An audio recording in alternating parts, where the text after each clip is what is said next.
Ooh-wee, I'm live. I'm live. Hello, Tony from Tony's Coffee House. So, let's see what we got playing here.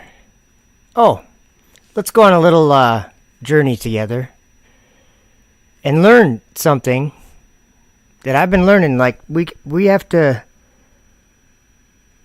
ask ourselves, are we believing an idea that we've had for our lives sometimes when the scriptures say something the opposite of what we kind of say?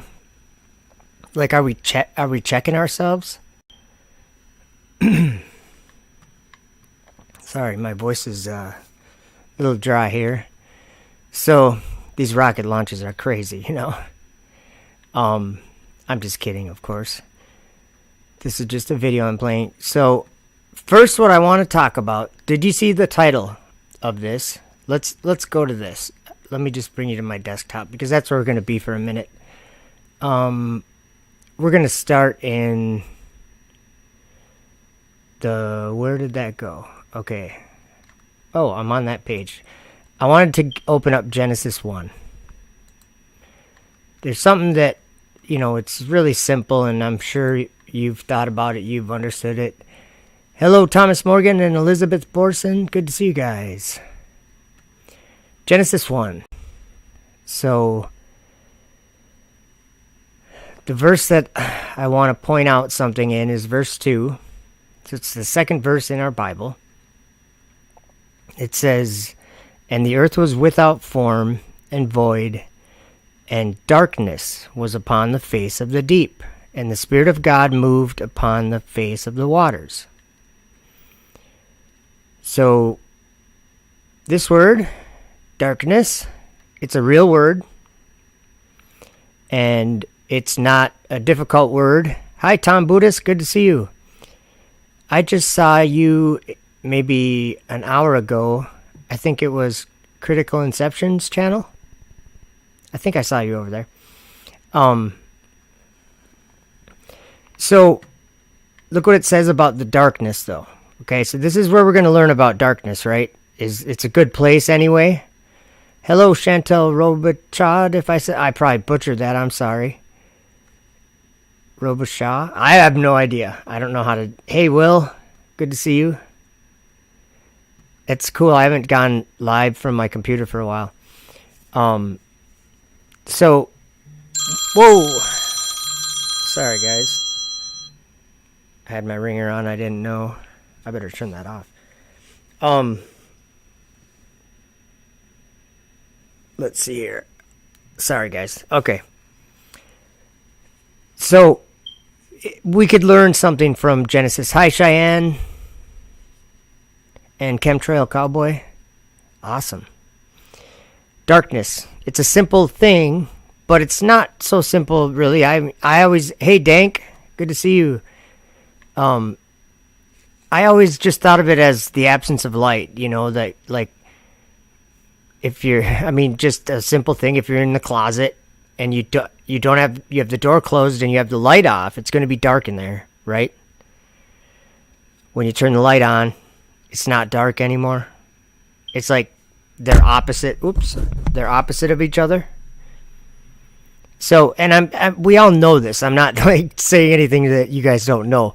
But when you think about it, you know, just think about what it is. Like, if the sun's there, it's daytime. It's not dark. But what is the absence of light dark for? Do you know what I'm saying? Well, this, I think, is a way to understand it, is to go to Genesis. It really is. So it's talking about the earth being without form and void. And it says, darkness was upon the face of the deep. And like, if we look at that word deep, that's like a deep sea abyss. So there's a darkness, you know, upon the face of the deep. And then the Spirit of God moved upon the face of the waters. So God was right above it, or he was moving above the face of the waters. Okay. Now I'm going to show you why I think that that's just simply talking about the night sky, the firmament of heaven, where the sun, moon, and stars and planets are. That is called darkness. Okay? A lot of people say, you believe in space? And no, I don't. Hey, Roderick, good to see you. I don't believe in space. I believe that there is darkness above us. And I'm going to show you on these tabs that I have open, I'm going to show you that darkness is filled with evil spirits. It's a prison for evil spirits. And so let me go to, let me just look at the description here. So I said, this is something that sounds crazy, but it is not. That is, if you have listened to the prophets in the scriptures. They lead me to believe there might be something to this. Let's check out why. Are astronauts fallen angels? Okay. I wish I knew how to go. I wish I could do like TikTok on here, but I can't. I made, hey, Mr. Miyagi, good to see you. And if I miss anybody, and Danis McAnus, good to see you. Bubbles in space.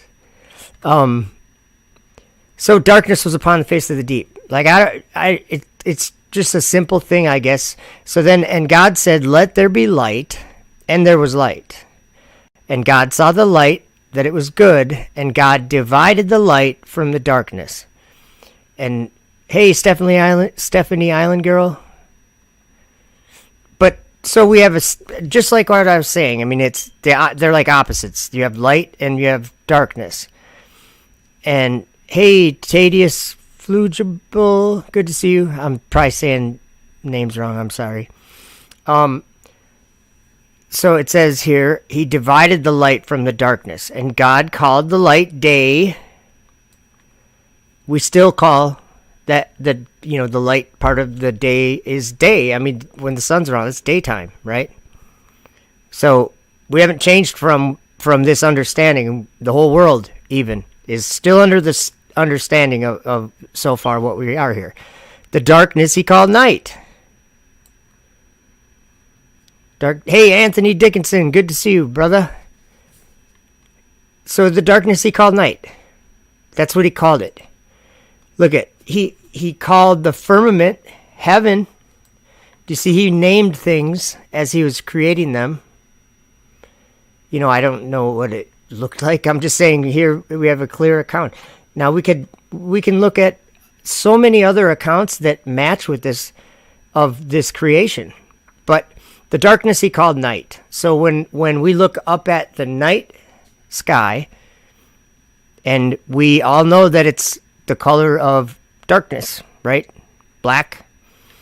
Wonder if I have a video of William Shatner talking about it after he launched in a little what is it? I forget what Jeff Bezos, whatever his company is. I can't think of it right now. Back from Oz, good to see you. Hope everything's good over there in Australia. Over there in Australia. You're way over, not down under. Right? Yeah, Anthony Dickinson, Doc Michael, you guys probably all remember Doc Michael. He passed away recently, and he was a mod here for a long time. And Scott Level Realm, good to see you. And yeah, Doc Michael will be missed. He was like a moderator all over the YouTube. A lot of people, and a lot of people met him, and so yeah, I think we know where he's going to be headed one day. That's a whole big subject there, isn't it? Yeah, Thomas, Doc Michael passed away, so yeah, he will be missed.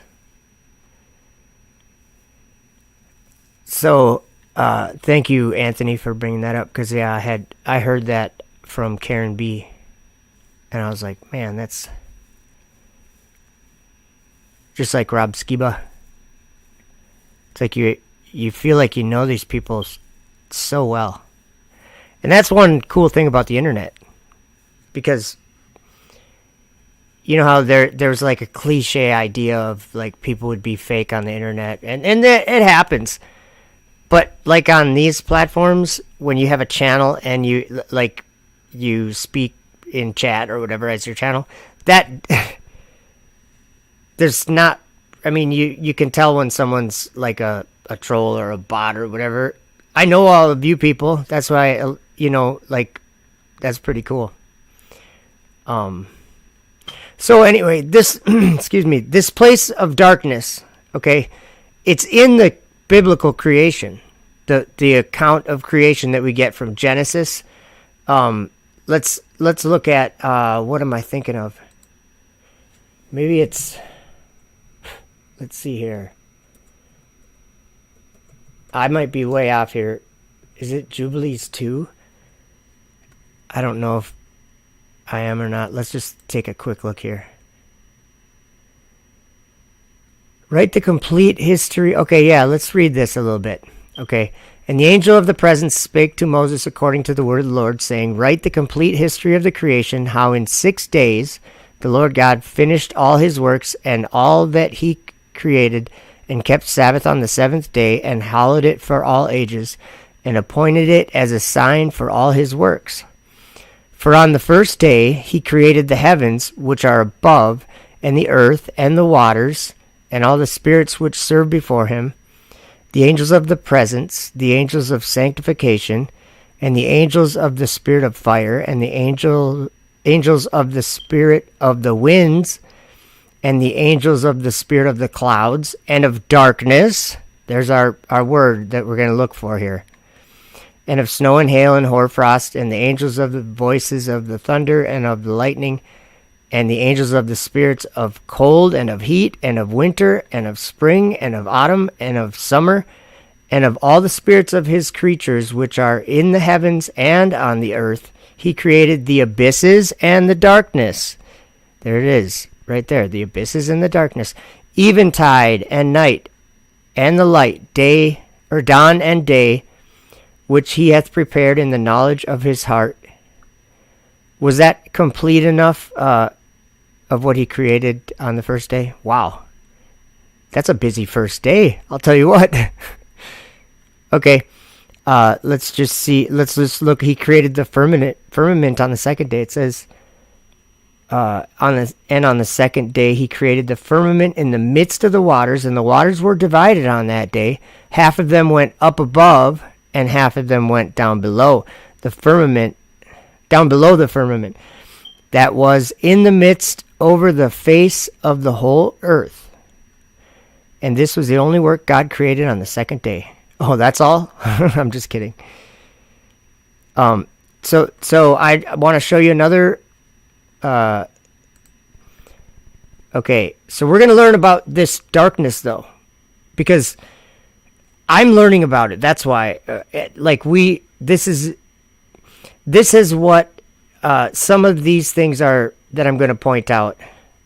Let's start in, why is it on Revelation 13? I must have just been reading, because I actually wanted Revelation 12. I just want to point out small things in the scriptures here, guys, that we already know, but I think we need to consider it maybe in a different way, because that I think it's truth. Like it's in these scriptures. Let me just point out some things, okay? So there was war in heaven, and they're fighting, and all this stuff happens. But it says, therefore rejoice, ye heavens, and ye that dwell in them. Woe to the inhabitants of the earth and of the sea, for the devil is come down unto you, having great wrath, because he knoweth that he hath but a short time. And when the dragon saw that he was cast unto the earth, so he came from the sky, from the firmament, cast into the earth. This is why when I see the SpaceX dragon flying in the firmament, it hurts my heart to see the truthers saying that it's fake or being faked, because it's not. I know a lot of people don't want it to be satellites up there, and they don't want all these things because they think it takes away from their truth, but it doesn't. And this is a complex thing. But so the dragon, he was in the firmament and he was cast onto the earth. Okay, he was cast out into the earth, it says in another place. Where was it? Well, anyway, so we know that. Okay, so then let's look at the book of Enoch, chapter 17. And we're going to actually look at a couple things in chapter 18 and 19 too. Okay, so we're going to a place with Enoch. And they took me and brought me to a place in which those who were there were like flaming fire. And when they wished, they appeared as men. Remember the title of this live stream. Are astronauts fallen angels? It sounds crazy, doesn't it? But those who were there were like flaming fire, and when they wished, they appeared as men. And they brought me to the place of darkness, and to a mountain, the point of whose summit reached to heaven. He's up in the sky. Okay, let's pretend like this is a real thing, and we're listening to what Enoch is telling us. We want to understand where he was, right? Well, he tells us to a place, and he explained what was there. And then he said, and they brought me to the place of darkness. And then there was this mountain that went up to the sky, obviously, whose summit reached to heaven.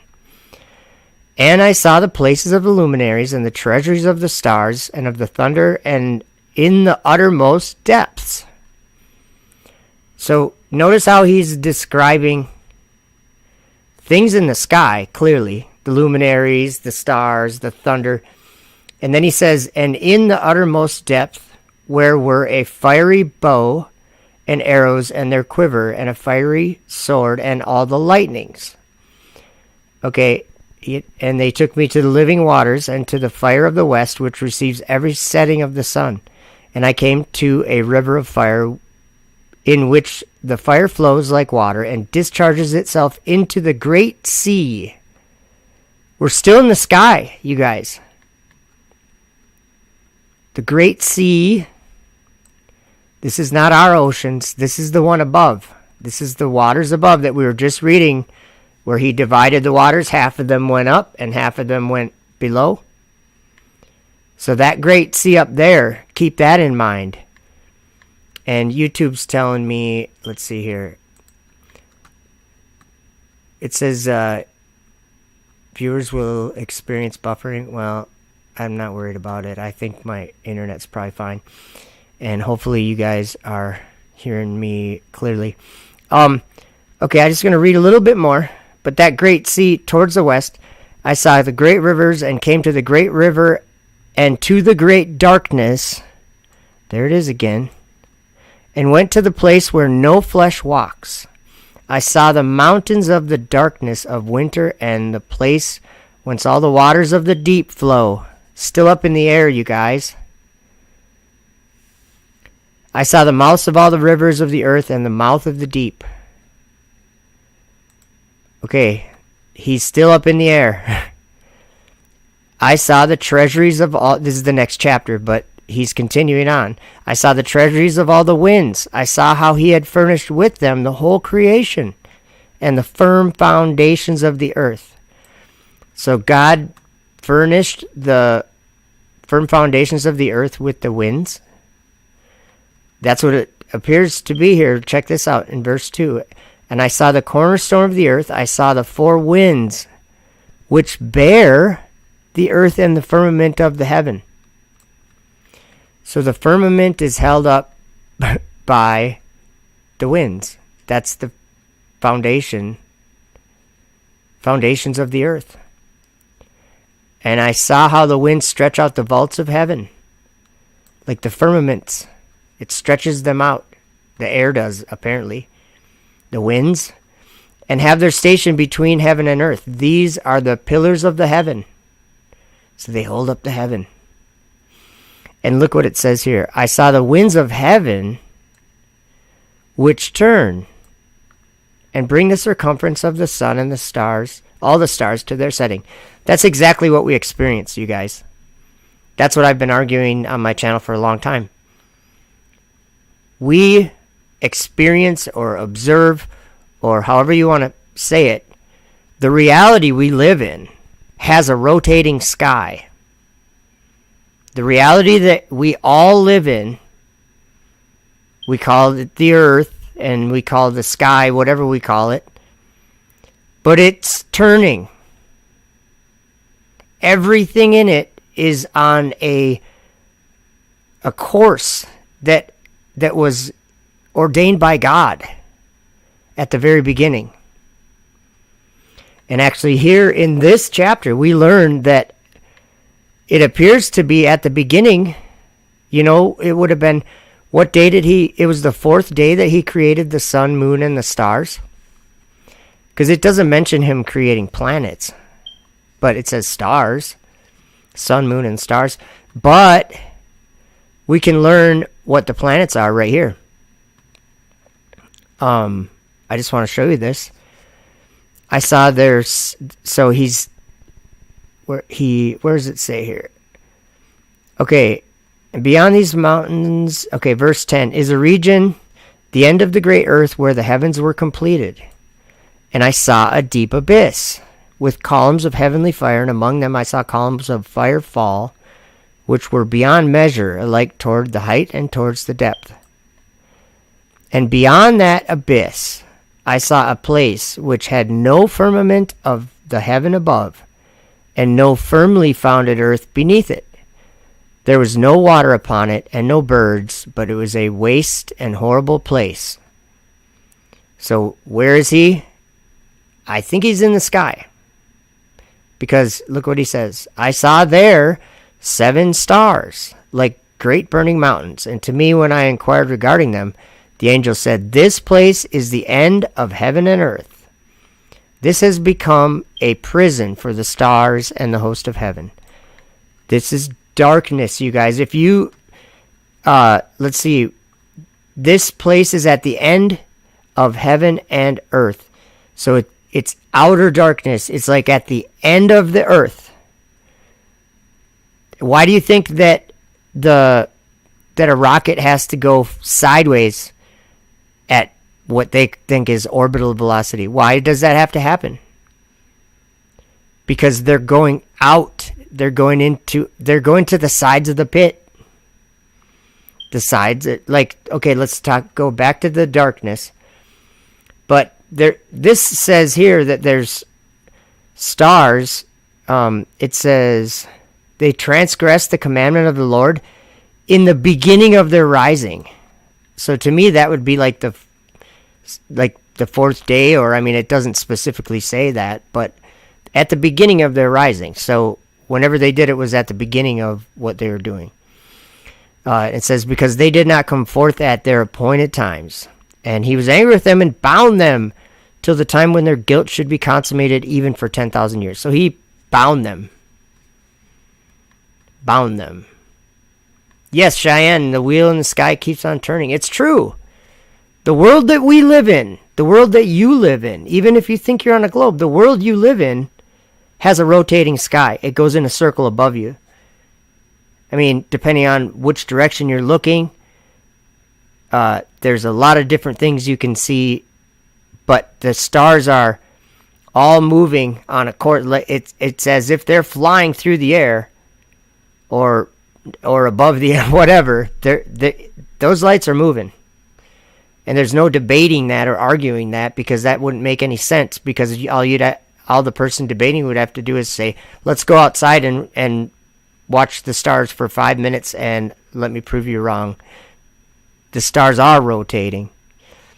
And people somehow turn that around into the ground rotating. That's ridiculous. Where do you live? You live on the ground. It's not moving. Anyway, so the end of heaven and earth, there's this prison, okay? It's a prison. And it also houses, this prison also houses, it says, Uriel said to me, here shall stand the angels who have connected themselves with women. Okay, remember in Genesis 6, when the angels came down and they took human wives. Okay, look what else they do. And their spirits, assuming many different forms, like remember, they can make themselves to be like, or appear as men when they wish. That's scary. If you give any credibility to what Enoch says, and I do. But their spirits, assuming many different forms, are defiling mankind, and shall lead them astray into sacrificing to demons as gods. Okay, so there's your planets, your 7 planets. That's what they are. They're spirits. They're angelic entities that are against mankind in every way possible. But they're also like wittier than mankind. So we have to be very careful. And I mean that. I think that we might think things are a certain way often, and they're not. Okay, Jude. Let's see, verse 6. I'm just showing you some things about the firmament and that darkness at the bottom of the firmament. That's what I think. Okay, is it buffering or anything? Can you guys hear me okay? I'm hoping that it... Okay, now it says excellent connection. Never mind. And the angels which kept not their first estate, but left their own habitation, he hath reserved in everlasting chains under darkness unto the judgment of the great day. Like, darkness. It's not a hard word. We read about it in Genesis. We learned what God called it. He called it night. I mean, so when we see it, he's got these angels who, they left heaven. They came down and they did their evil things. And so he was, just like those transgressing stars, he bound them till judgment. So, and actually in 2 Peter, he mentions that. So, but, okay, let me show you one other thing. Raging waves, this is verse 13. Raging waves of the sea foaming out their own shame, wandering stars, to whom is reserved the blackness of darkness forever. And I think that means in the sky, and I also think that means people.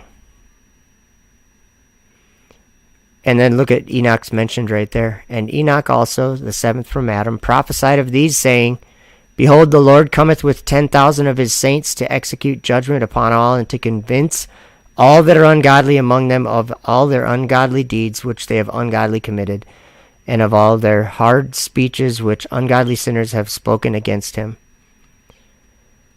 Okay, so then let's go to 2 Peter. This says, For if God spared not the angels that sinned, but cast them down to hell. That doesn't mean it's down beneath you. God cast them down to hell. So hell is, I would argue that hell is part of the celestial or spiritual realm, or whatever word you like, heavenly realm. It's not where the throne of God is. It's in the darkness, outer darkness, where there will be weeping and gnashing of teeth. That's darkness. But delivered them, but cast them down to hell, and delivered them into chains of darkness, to be reserved unto judgment. Okay. These are wells without water, clouds that are carried with a tempest, to whom the mist of darkness is reserved forever. Night. That's darkness. That's what God called it. Okay. So when we see a satellite, when they launch a rocket and they put something going sideways in the sky, and then I look up and you get an intimidated feeling. And there's been a couple times where I saw those Starlinks right after they launched, and it kind of makes your heart sink a little. It's like, whoa. Because it's not, if you actually watch it in real life, you know it's not a balloon. Like it's something that it seems too powerful for men to do, I'm saying. The stars moving through the sky. They're not stars, they're Starlink satellites. But they're falling too, by the way. They're free falling. They're just falling into outer darkness. Like that. It's like hell. The sides of the pit. Whatever you want to call it. So that 2 Peter, let me close some of these. Jude. Okay, now let's look at two interesting ones. So we know that the dragon came down from the firmament. He was cast out of the firmament down to the earth in Revelation, right?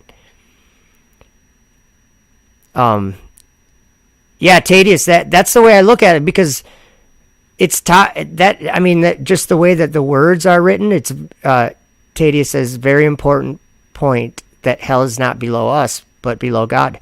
And I would argue that it very much could be below us as well as above us. I don't really know the shape of hell, I don't know. I know that it's bottomless. And I know that NASA, when they go into what they call orbit, low Earth orbit, that they're just falling perpetually. That's why the space station can be up there and it doesn't slow down or it doesn't fall down, because they're going fast enough. They're like, the sky turns. There's winds. There's a medium, or it's not a medium that you get some kind of friction in. It's because if we look up at the sky, it's turning. And the things in it are turning. And they can turn if obviously they've been showing satellites can go wherever, but it's a circle that they're doing above the earth. Just like the stars, they're doing a circle. So when the space station sees 16 sunrises and sunsets a day, that's because they're going in a circle, and it's like I don't know what they call that. Like each orbit that they do, each circle that they do, circuit I should call it, each circuit moves over slightly, so they end up doing like I don't even know how to describe it. Basically, they cover every area of the Earth, and there's polar orbits and stuff. Like there's, all I know is that if you look up at the sky now versus 3 or 4 years ago, you can sense that something is different. You can just look up at the sky, let your eyes adjust, and all the things you see moving up there, and especially if you pay attention to what they're launching, and right after they launch it, look for it, because when they'll launch like 50 or 60 satellites at one time, and all they do is they get going fast enough, and then they just let them go, and then they slowly space themselves from each other, and so that orbit, those 60 satellites or whatever are on the same orbit, and so they'll cover a certain area of the sky. So then the next time they launch 60 satellites, they're not going to launch them in the same orbit as those ones. They're going to move it over a little. And that's just, I'm not trying to be all technical, but so this is in the vision of St. Paul, and I'm just going to read this. This is when Paul went up to the third heaven, and he was shown paradise, but he was told some things that he wasn't supposed to say on the earth, that you couldn't be, it was unlawful to be uttered on the earth. But that's why he wrote it in this book and buried this book under his house, I think. That's at the beginning of this. It explains what happens if you're interested. Look up the vision of St. Paul. So the angel grabs him, and it says here, I'll just read verse 11. And the angel answered, or maybe this chapter, I have no idea. The angel answered and said unto me, Follow me, and I will show you the place of the just, where they are led when they are deceased. And after these things, taking thee into the abyss, I will show thee the souls of sinners, and what sort of place they are led into when they have deceased. And I proceeded back after the angel, and he led me into heaven. And I looked back upon the firmament, and I saw in the same place power, and there was there oblivion, which deceives, and draws down to itself the hearts of men, and the spirit of detraction, and the spirit of fornication, and the spirit of madness, and the spirit of insolence, and there were there the princes of vices. So I think it's just important that we keep in mind that okay, I understand the thought, the way of thinking, or whatever you want to call it. I understand the idea that there's people high up at NASA or SpaceX or whoever that are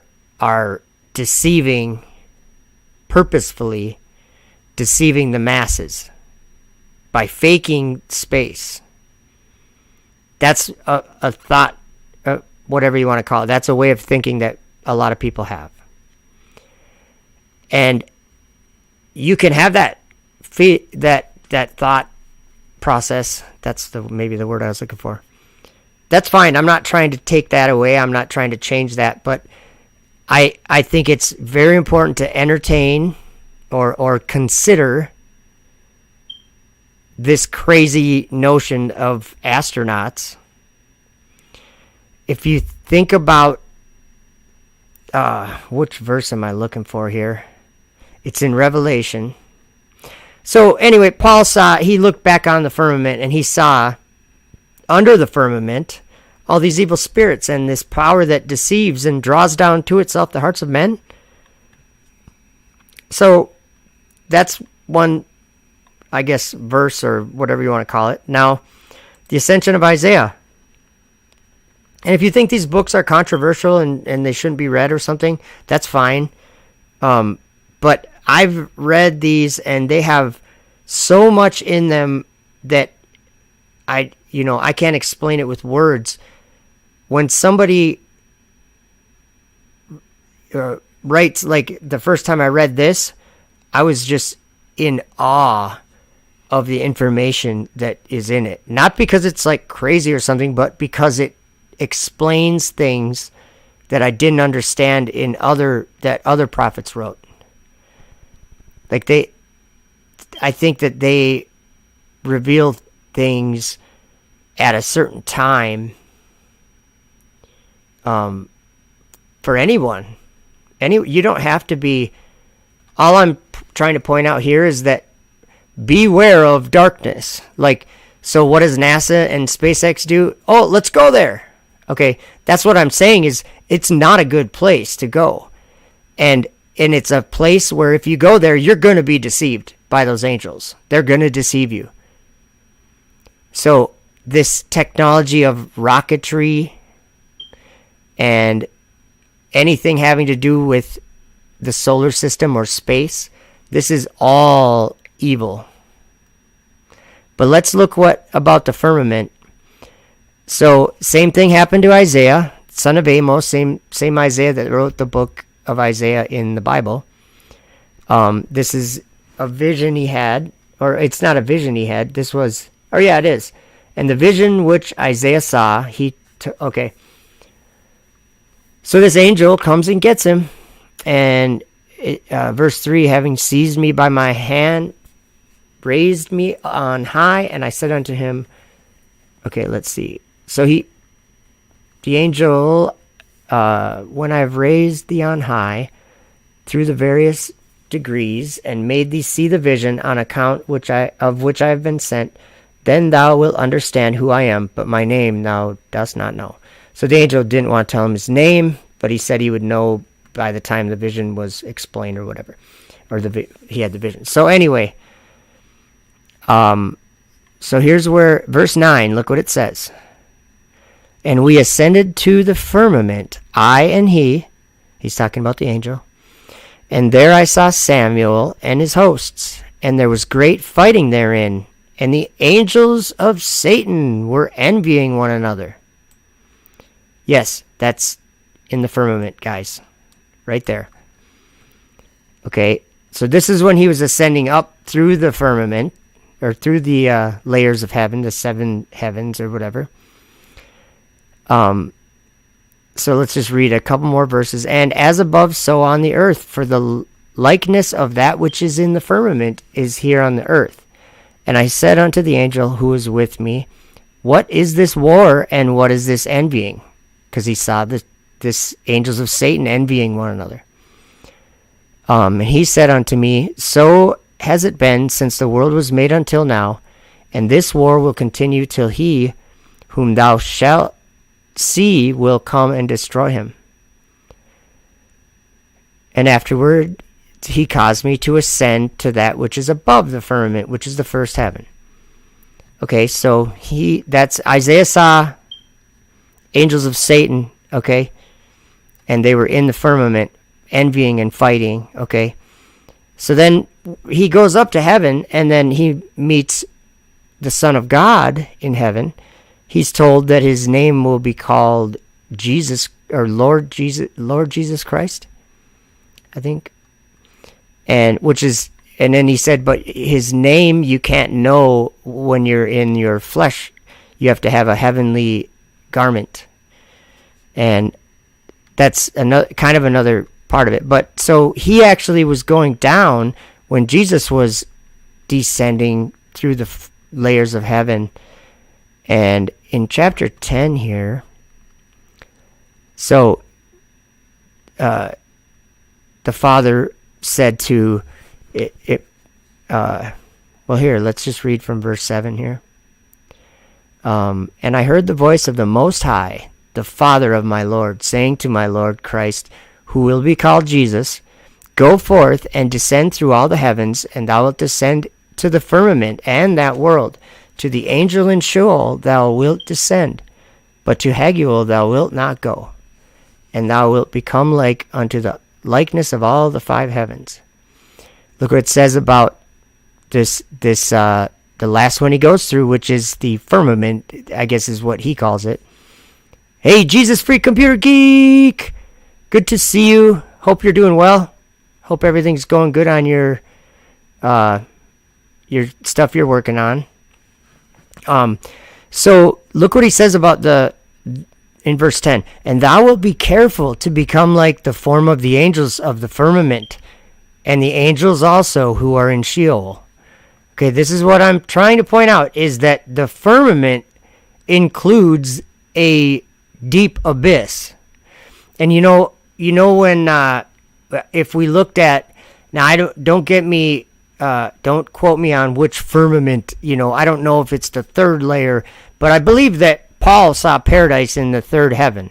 Okay, so just think about that. If paradise was in the 3rd heaven, and if there's an abyss at the bottom of the heavens at the firmament, would it seem like Abraham's bosom there was a great divide, or how did it word that? I'm just saying this is the spiritual realm. When a person dies, that's in the vision of St. Paul. If you want to learn about what happens when a soul dies, and it's very interesting. Like, the angels will come and say, yeah, this soul, when I was with this soul, he was, I don't know all the words that it was used, but like they would have something in a person or a soul or not, like they would basically I don't know how to describe it here. Oh yeah, let's see, verse 13. Look down upon the earth. This caught my eye. And I looked down from heaven upon the earth and saw the whole world. And it was nothing in my sight, and I saw the sons of men as though they were not, and a wanting. And I wondered and said to the angel, is this the greatness of men? What is this talking about, do you think? And the angel answered and said unto me, it is, and these are they who do evil from morning till evening. What was he seeing up there? I think he was being shown the future, like in the third heaven, that he couldn't speak about. Like all this writing was found under one of the houses that Paul lived in, under the foundation, and it was in a marble box with the shoes that was wrapped. It was cased in lead, a marble box, and it included this book, and also it had the shoes that he preached the gospel in were with it. And when the guy found it, because an angel told the guy that was living there, this was after Paul was probably long gone, but Buzzin' 23, good to see you. So I don't know if that story's real or saying about, and it was sent to, like, let's just read it. We got to read it. I got to give you the history of this. Okay. At what time was this revelation made? In the consulship of Theodosius Augustus, the younger of Ensigenus, a certain nobleman then living in Tarsus, in the house which was that of St. Paul. An angel appearing in the night revealed to him, saying that he should open the foundations of the house and should publish what he found. But he thought these were just dreams, or these things were dreams. But the angel, coming for a third time, beat him and forced him to open the foundation. So we're reading this thanks to that angel. Thanks to that angel, he had to beat this guy so he would actually dig it up and find it so we could read it. Thank you, Mr. Angel, for doing that. I don't think violence is necessary. I'm just kidding. Okay, so he beat him and forced him to open the foundation, and digging, he found a marble box. Inscribed on the sides, there was the revelation of St. Paul, and his shoes in which he walked, teaching the word of God, but he feared to open that box, and brought it to the judge. When he had received it, the judge, because it was sealed with lead, sent it to the Emperor Theodosius, fearing lest it might be something else. Which when he had received, the emperor opened it, and found the revelation of St. Paul. A copy of it he sent to Jerusalem, and retained the original himself. So that's the story here, okay? But look at what it says here. While I was in the body in which I was snatched up to the third heaven. See, this part isn't in Corinthians, but it talks about this. It's the same thing, but this part isn't in there. This part's like, I was amazed when I learned this. It says, where is this? The word of the Lord came to me, saying, speak to the people, until when ye will transgress and heap sin upon sin, and tempt the Lord who made you? Ye are the sons of God, doing the works of the devil in the faith of Christ, on account of the impediments of the world. Remember therefore, and know that while every creature serves God, the human race alone sins. But it reigns over every creature, and sins more than all nature. Okay, I wanted to get to something here. Where is this? Anyway, okay, I lost my train of thought there. I was looking for something and I kind of lost it. So anyway, these prophets wrote these things about the firmament. So we're going to talk about the astronauts in just a moment, because there's some, hey, painting on purpose. Good to see you. There's some really odd things, and I didn't actually maybe put a video on my channel yet about this. Unclean spirits like frogs. Let me just show you something that I noticed, and when I think about it, the more I think about it, I'm like, that's like the only way that they would describe an astronaut coming out of the Dragon capsule into the space station. It's like, you know how their hair's floating there or whatever, and they float in, right? They're not standing, they're not sitting, they're like floating. And let's go to Revelation 16. This caught my attention because in the real world we live in, there's something that matches this. I mean, we could probably Google it, and probably get the same thing. Verse 13 says, this is John's testimony of what, it's actually the testimony of Jesus Christ, the Son of God. The book of Revelation is the testimony of Jesus Christ. That's to me, that's important, because when did we know the Gospels and the story about Jesus when he was here on the earth, and even more than that, but we get an account and we get writings from him from heaven, from beyond the realm of time and earth and stuff. So he came to John and showed John what was going to happen 2,000 years, or however many years later. And here we are, finding ourselves watching these things happen. So, wow, what a time to be alive. I mean, really. Okay, so look what it says here.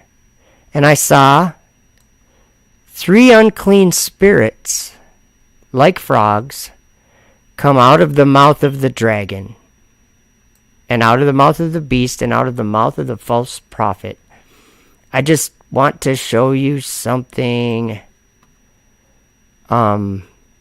We're going to just do a quick search on my channel here for dragon, I think. Whoops, I always hit enter and then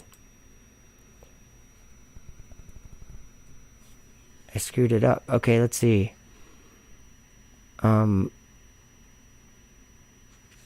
Show all. 50 of my videos have dragon in them. Wow. But there's a reason why. Out of the mouth of the dragon. Let's just look at this once. Okay?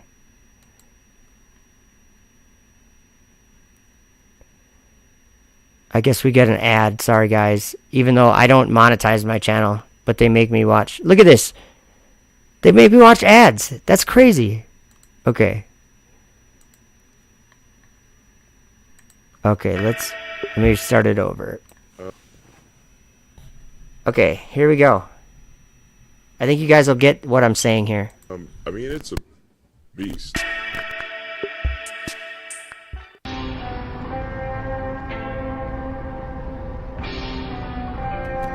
And he doeth great wonders, so that he maketh fire come down from heaven on the earth in the sight of men. Let me pause that.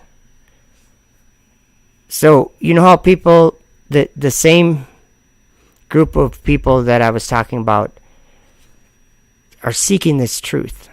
And we have to be careful. That's all I'm trying to say, is we have to be careful. So it said, and he doeth great wonders, so that he maketh fire come down from heaven on the earth in the sight of men. It's not that it's fake. It's that it's a miracle being performed by fallen angels. Let me show you one other thing. We'll come back to the video. So I've got the Testament of Solomon open here. Look at this. Okay, so the demon of the winds. The demon, it was a great tempest. And it was, Solomon got it to lift this big stone up onto the temple. And its name was Ephippus. Okay. And Ephippus kind of tempted Solomon, I think, but he said, hey, if you let me go get the demon of the Red Sea, we can bring you the great pillar. And like, it doesn't say what the great pillar is. It doesn't say anything like that, but is obviously something that Solomon would have wanted for his temple, I think. And I think they were trying, Ephippus was trying to persuade him.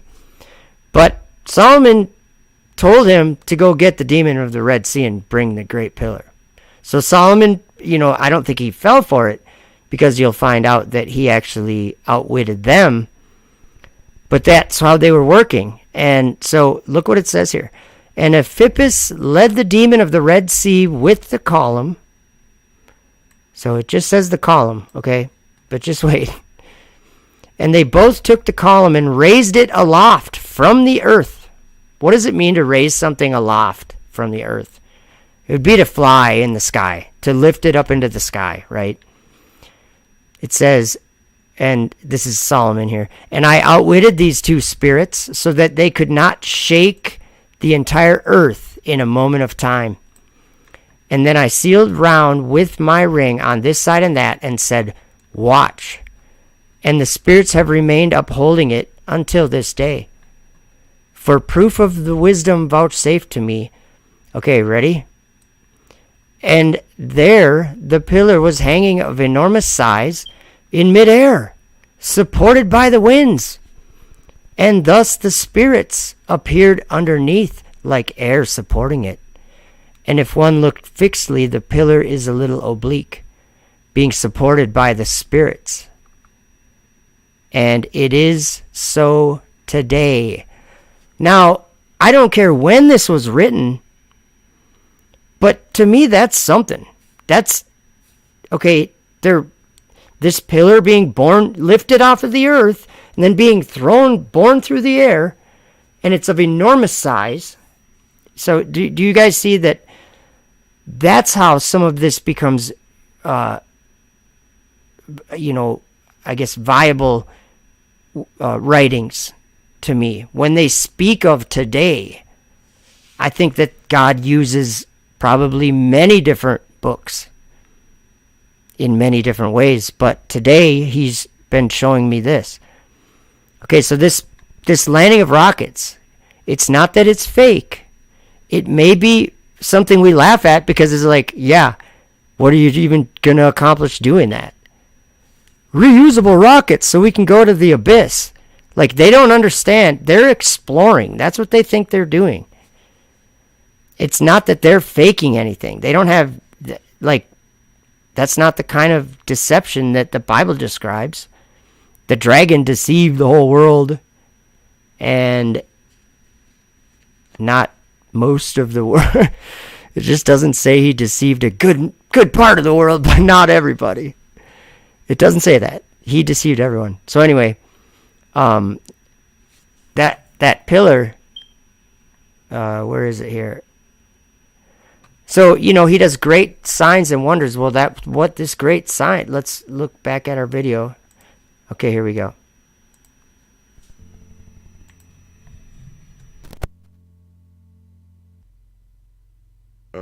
It's a beast.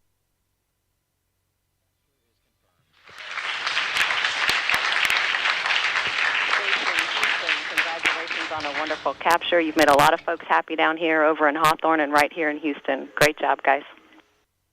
Houston Station, looks like we got us a dragon by the tail. We're thinking this sim went really well. We're ready to turn it around and do it for real.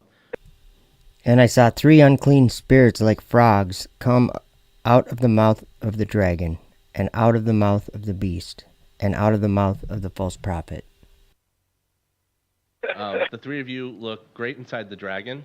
I wonder if you could describe your surroundings a little bit, and would you feel comfortable riding up in one of those on a future mission? Well, I spent quite a bit of time poking around in here this morning, just looking at the engineering and the flying layout. Up in a human-rated dragon is not going to be an issue. Golden Hands Aki Hoshidi was at the controls and grabbed the dragon, and then we brought it close next to the space station, and then I got to actually birth it, so that was pretty fun.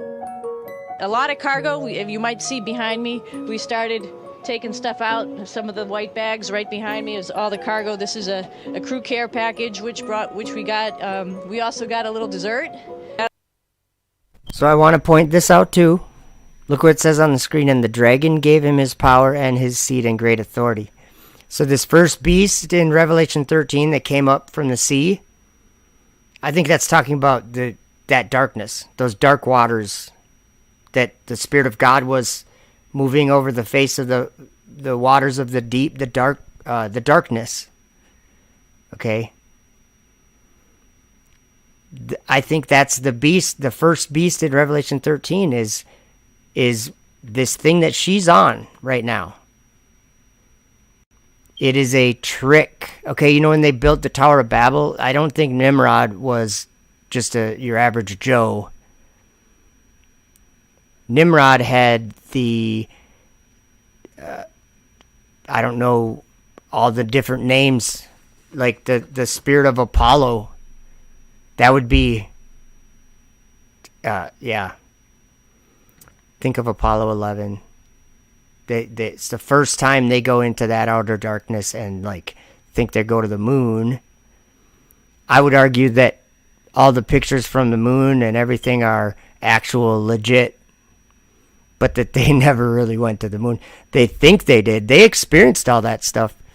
The reason why I say that is when it says God will send them strong delusion so that they believe a lie. I think that if God, the Creator, the Most High, if He was going to send strong delusion, they're for sure going to believe the lie, right? And I think we all probably did. But then we're all being given eyes to see through some of these things. But we have to be careful how we're seeing through them, because like, if we're just going to say everyone else is a liar, you're just a liar. You're a NASA shill or whatever. Like, I get it. But in reality, there's been 576 people that have gone in space. Are they people? Got a little ice cream, so we're looking forward to having that tonight. We just unpacked it this afternoon, so we put it in our refrigerator here, waiting to have it tonight. It's quite a treat. We don't usually have this type of stuff up here. It's usually, thermostabilized or dehydrated that we're hydrating. So, homemade ice cream is something special, and we're going to have a little party. We, Aki and I were telling Yuri about it last night, and tonight's our dessert night.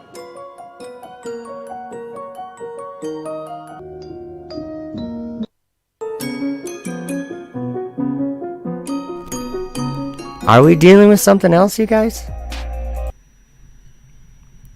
You just have to consider that. These people, they entertain the children. They do the questions for the children. Yeah, 576 is not many. That's not many. Yeah, it's not. Buzzin' 23, I like that. They are tadpoles, soon to be frogs. So, I hope you guys caught that. Okay, they're like, the three of you look good in the dragon there. Okay, they look like frogs because they're just floating there. They're not standing, they're not sitting, they're not walking. What does a frog do in the water? Should we look it up? Let's look it up. Frog in water. This is the video I watched before. Dreams didn't. Okay, we get an ad. But yeah, just watch this frog. And this guy said, 3 unclean spirits like frogs coming out of the mouth of the dragon. John saw that in the vision of the time of the end. See the frog? Here, let's skip forward a little bit. See, he has to hold on to that thing. He has to hold on to that reed or whatever that is. But then he's gonna push himself off. See? He's just like an astronaut. Just think about it. We're gonna look up another thing too then. Okay, so see that? Let's look up Crew 5. This is the most recent one. Crew 5 hatch opening. See this docking hatch? We can watch all this stuff. What I'm saying is, I think the prophet John, or whatever you want to call him, I think John, who wrote Revelation, is teaching us, not that he's teaching us, but he is giving testimony. Let's just watch this. Just listen to this. Astronauts. Dragon SpaceX on the big loop, you are go for Dragon hatch opening for the decal, followed by the remaining actions in 4.400 section 6. I think it's right about here. Okay. Let me read that verse to you again. And here we come through. First one through the hatch is going to be Nicole Mann, commander of Dragon, and now the first Native American woman to live and stay aboard the International Space Station. All hugs and smiles going around. For those of you who don't know what they're coming out of, there's these 3 astronauts, or maybe there's 4, but they're coming out of a Dragon capsule that just docked with the space station. So they're coming out of the Dragon, literally.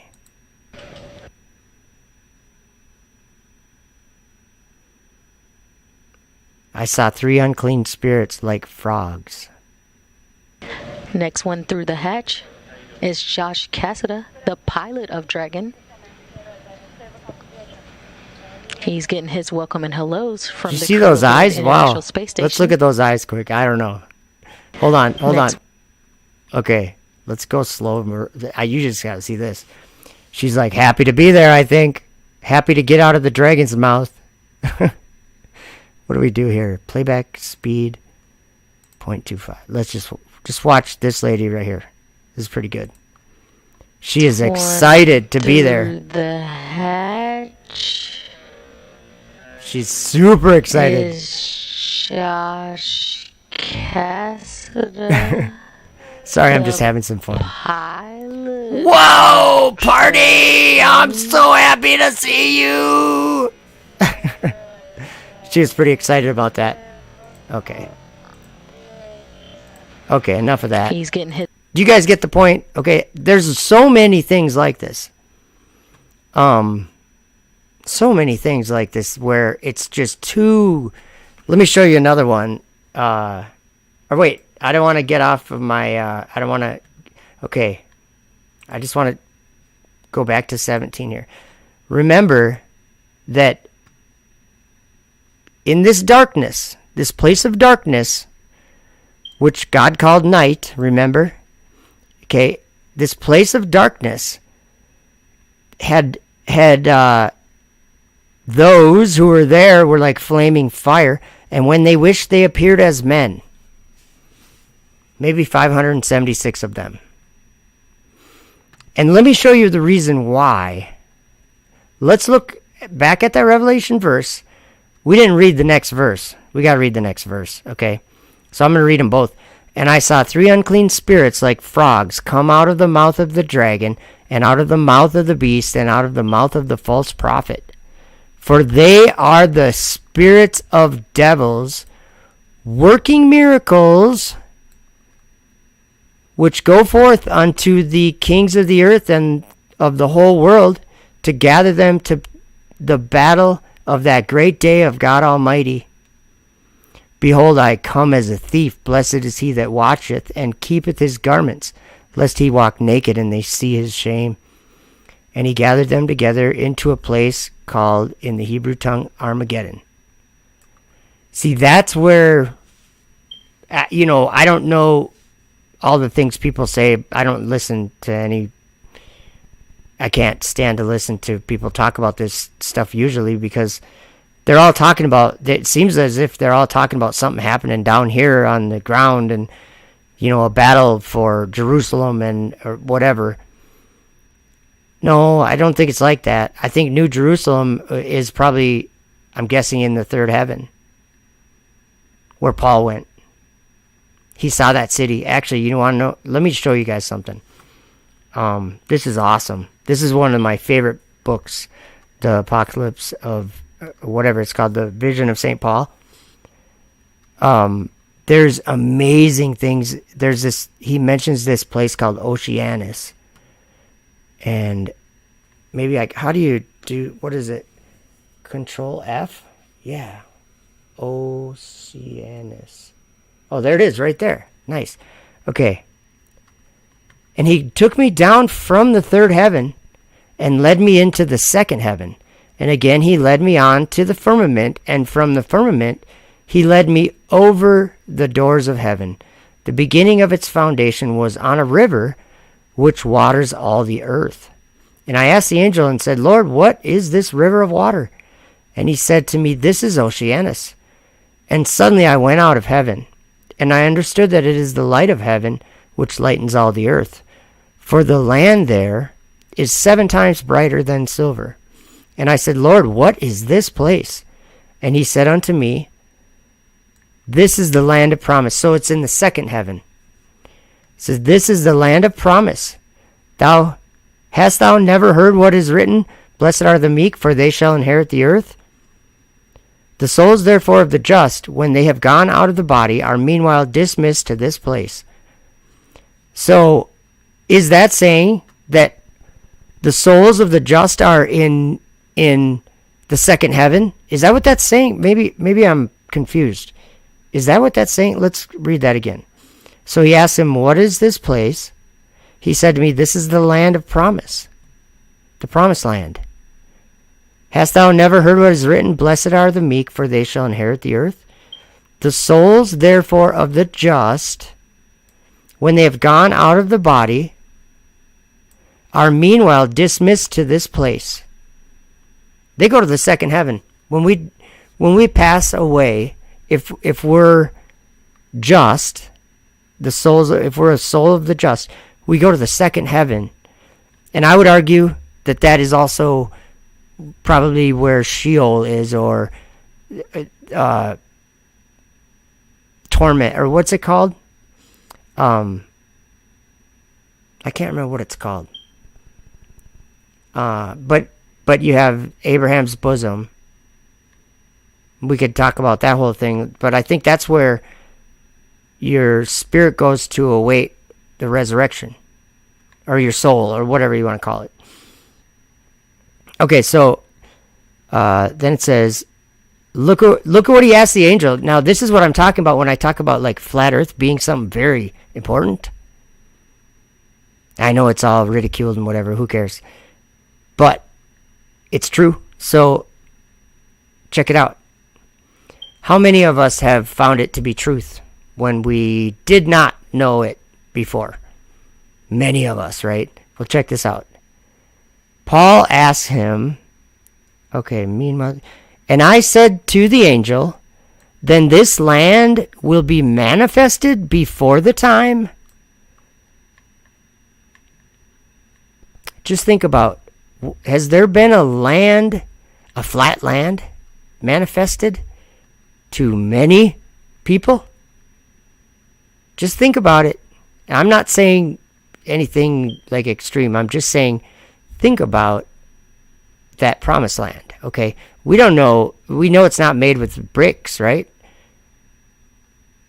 But it's made with like so many descriptions of like all these precious stones and all this stuff, and like, what is it really? I really don't know. But the angel answered and said to me, when Christ, whom thou preachest, shall come to reign, then by the sentence of God, the first earth will be dissolved, and this land of promise will then be revealed. Have you guys had something revealed? I'm just saying, it's kind of coincidental.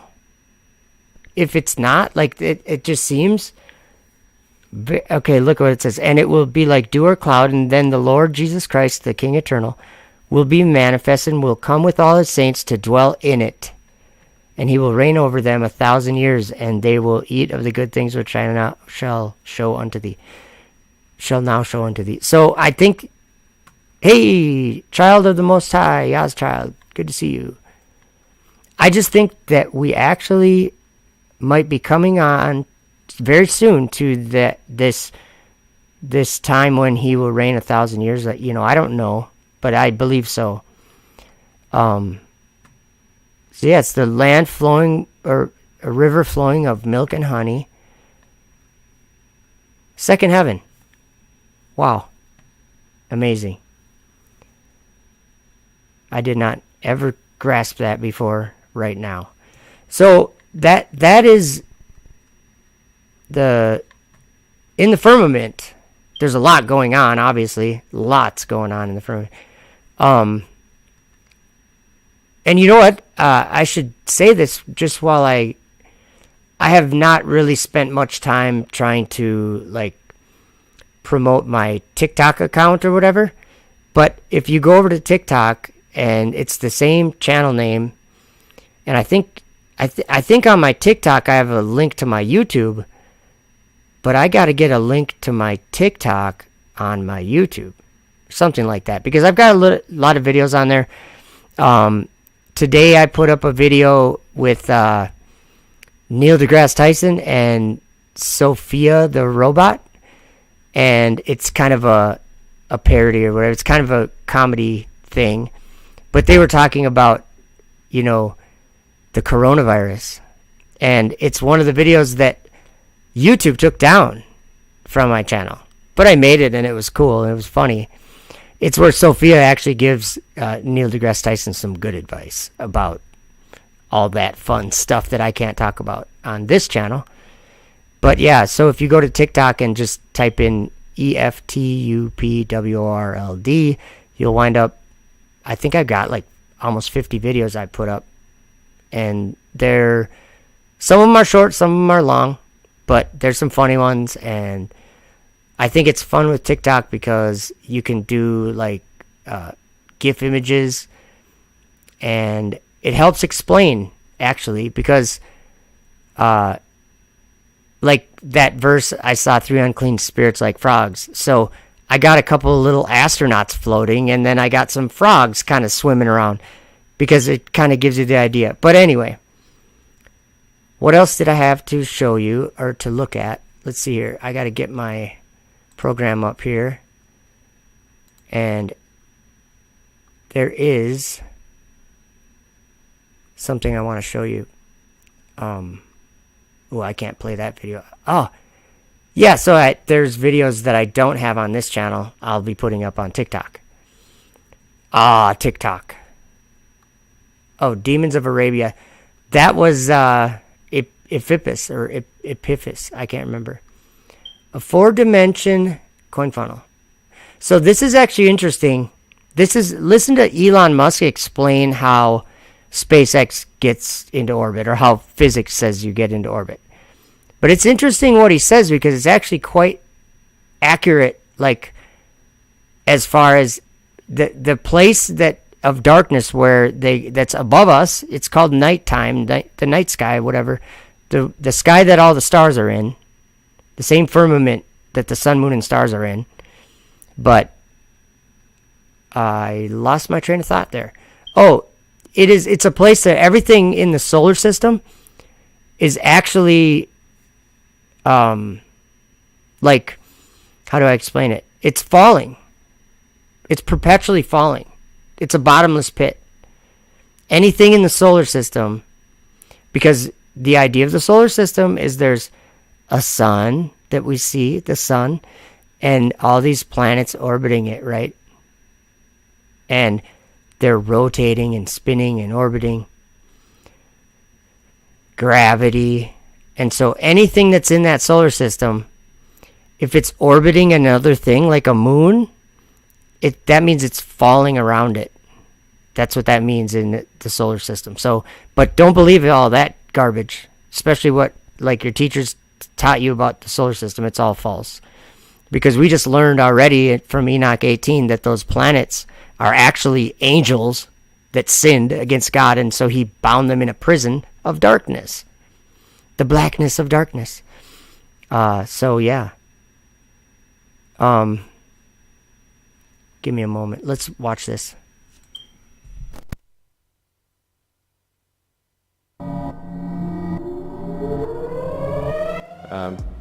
There is a bit of an education process that's needed to understand orbital dynamics, because a lot of people are confused of like, why the heck are you landing a rocket on a ship in the ocean? That seems pretty inconvenient. And the reason is because that going up and staying up is actually about velocity horizontal to the Earth's surface.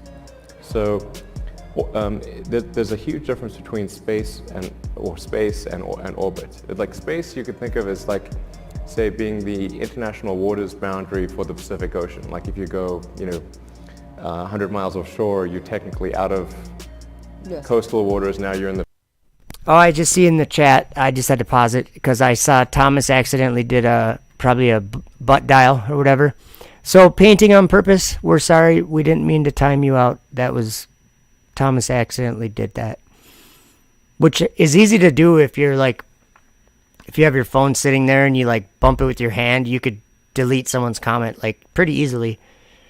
But yeah, so no, let's see, no offense. They're painting on purpose. Sorry about that.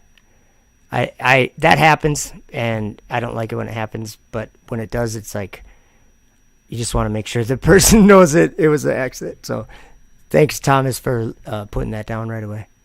My phone's going bananas. Have a great night, y'all, he says. Thanks, Thomas. Okay, here we go. The Pacific. Right. So it's like technically you're in the Pacific, but orbit is like circumnavigating the globe. It's a really giant difference. And the reason that things go up and stay up is because you're zooming around the Earth so fast that your outward radial acceleration is equal to the inward acceleration of gravity. Or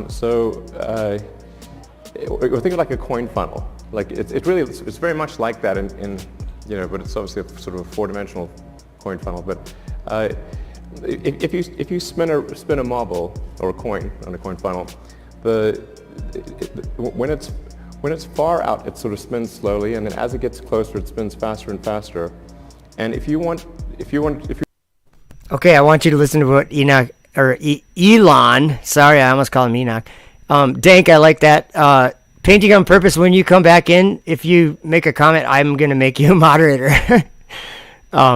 So yeah, Dank brought that up actually. The only guy we ban Hammer on site is the guy with the yellow name.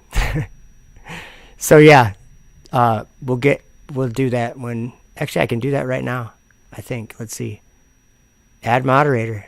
Painting on Purpose is now a moderator for your channel. Thanks for the info, YouTube. Good idea, Dank. I like that. Okay, back to the video. Listen to what he's saying about, he's talking about outward acceleration from like if you spin around something, the outward, like if you're, anybody knows that. If you drive a circle in your car, your body wants to go outward, right? So there's that, like whatever you want to call it, a force or that whatever. Hi, Susan Donahue.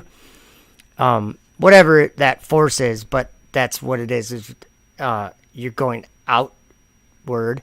So he's thinking that he's going around a globe, but he's being deceived. Just think about what we've learned is in that darkness, filled with deceiving spirits and devils and demons. It's a prison. It's their habitation once they sinned against God. So God locked them under chains of darkness. So I would just, like, we're falling for a big trap. I'm not saying everyone. I'm saying this world is falling for a big trap. Space exploration is hell exploration. But I don't even know how that works. I just don't. It boggles my mind. But at the same time that it's defiling God's sanctuary and his tabernacle and his temple. In Revelation, I don't remember which chapter, 16 or something, it specifically says God's temple is in heaven. It says something, maybe some angels came down from the temple, which is in heaven. Like it it specifically says that the temple is in heaven. So, like, this is where God showed Ezekiel some of these things. And he told him that they would defile his secret place. They would enter into it and defile it. Just like in Revelation 11.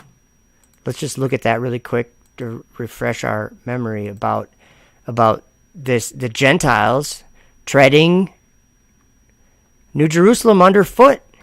I mean, where's New Jerusalem? We just learned that it's probably in the second heaven or the third heaven. I don't really know. I don't think I probably ever. Okay, thank you. Painting on Purpose says, okay, I'm not offended. I just hope you are all okay. Yes, we're all good. Thank you for your patience on that. So let's look here, and I just know that there's something wrong in New Jerusalem at this point here. And there was given me a reed like unto a rod, and the angel stood, saying, Rise, and measure the temple of God, and the altar, and them that worship therein. So there was people worshiping in his temple. And it says, But the court which is without the temple leave out, and measure it not, for it is given unto the Gentiles. And the holy city shall they tread under foot 42 months. Let's just double check this and look at the what would that be, verse 2, I guess. Let's just look at this in the Greek and just see what we can learn about what these words are saying. I mean, it's pretty clear, but you know, sometimes I look in here and I'm like, oh, that didn't mean what I thought, you know. But it says, and the courtyard outside the temple leave out, and not it measure, because it has been given up to the nations, and the city holy they will trample on. Let's just see what this word is. Treading underfoot. That's what it was translated to. Pateo. It says to tread or tread on, trodden. Pretty simple, I guess. Strong's Exhaustive says from a derivative probably of pio, meaning a path to trample, literally, figuratively, tread down underfoot. So what would that be? I mean, that would be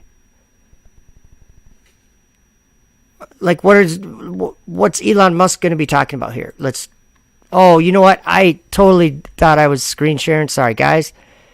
I was just reading some of I was in Bible Hub in Strong's and whatever. But we'll maybe go over there. But he's talking about treading New Jerusalem underfoot right now.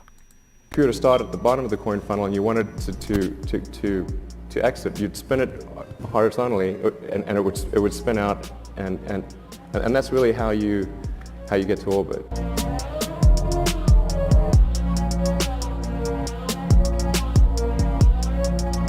If you spin a marble,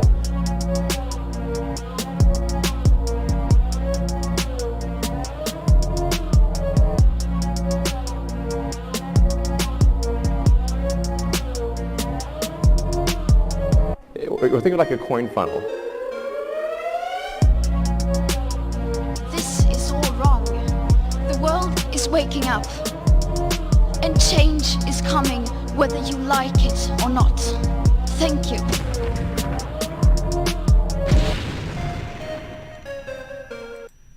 Yeah, thank you, Greta, for being on my channel. That was great. Love it when you show up. I wish I knew where that other video was. There's this controversy about, just think about, Greta really gets into the whole rotating. She doesn't understand why people think the earth is rotating. I gotta find that video now. Where would that be? Let me see if I can find it. I mean, she's got a point. She's got a point. Why do we say the earth rotates? I'm not sure. Let's see if I can. Well, first of all, sometimes she... oh, where is that now?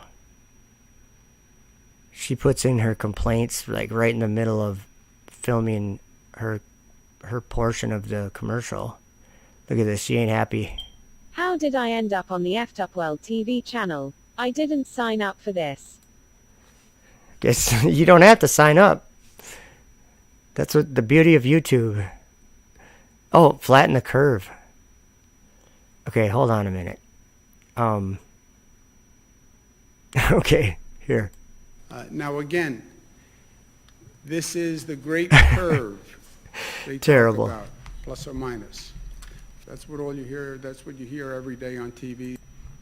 Okay, I just have fun editing stuff sometimes. I did this like a couple years ago, I think, but this is Como talking about flattening the curve, but I put this curvature calculator or whatever, the curvature meme or whatever it's called there. So I'm as if he's talking about that, and then I did some editing, and I love it. It's fun. You see this curve. We must flatten the curve. Flatten the curve, flatten the curve, flatten the curve.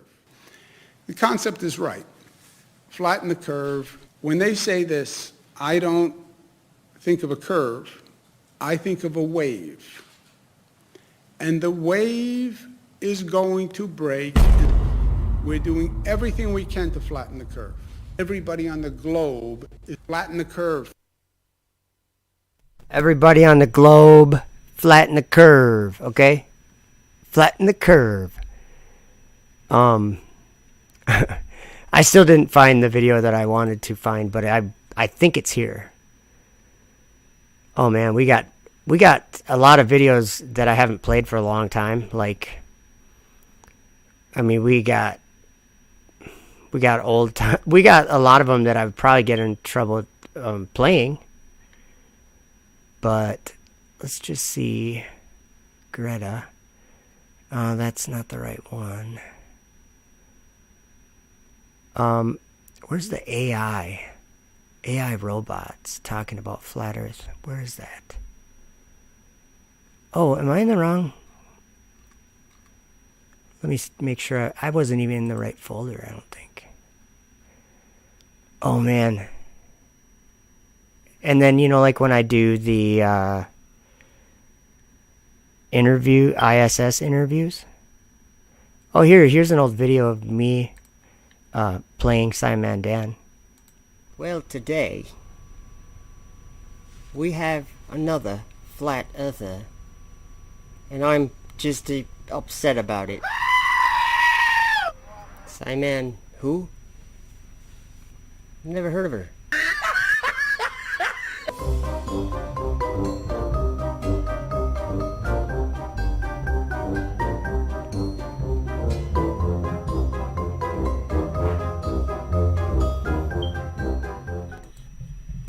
That's fun. I'm just gonna play some of these because I see them and they just. Okay, this one's called "Come and Play." Okay. Oh, why don't they? It's supposed to show up right when I click on it, but it doesn't. Okay, here, you guys will like this. Just as the United States was the first nation to reach the moon in the 20th century, so too will we be the first nation to return astronauts to the moon in the 21st century. Well, how do you plan to get there? In this trash can? We're dreaming big. Well, now I've seen everything. And it'll get more and more obvious as you go along. Come and play. Everything's Hey, okay. There's that. That's fun. Okay, there's a lot of them that I could play that are kind of embarrassing because, like, I made them a long time ago, so they're just a little embarrassing, I guess. Why would that be? Space hardened tires. Let's see. What else we got? Well, here we got Pastor Steven Anderson has something to say here. Actually, there's a trivia. Here we go. You'll see.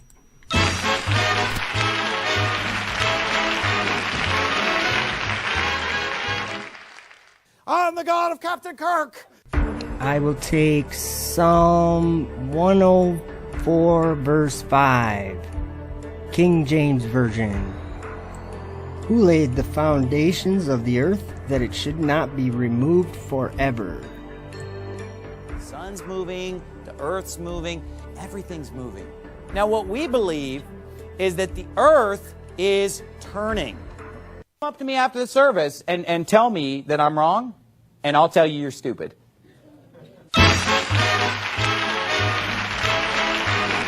Thanks for playing. Whoops. Okay, so I could have let that play, but let's just go through. This is my funny folder, I guess. Let's see if there's anything else good here. I mean, there's a lot of them in here, but I just don't even know if I... Oh, let's see. Forbidden Skies. Change is coming.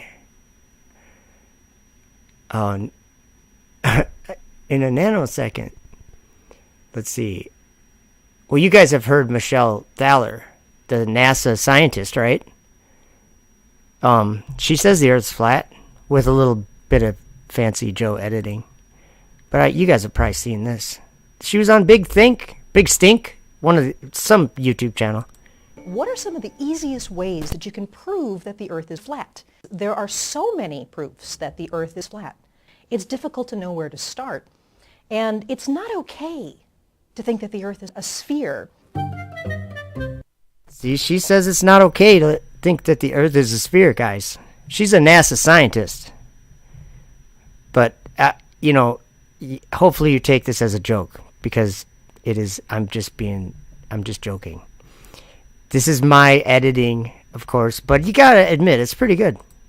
This is not a viable argument. There are proofs all around you. It is not difficult to know that the Earth is flat. In fact, people have known this for way more than 2,000 years. Go out to a lake, flat.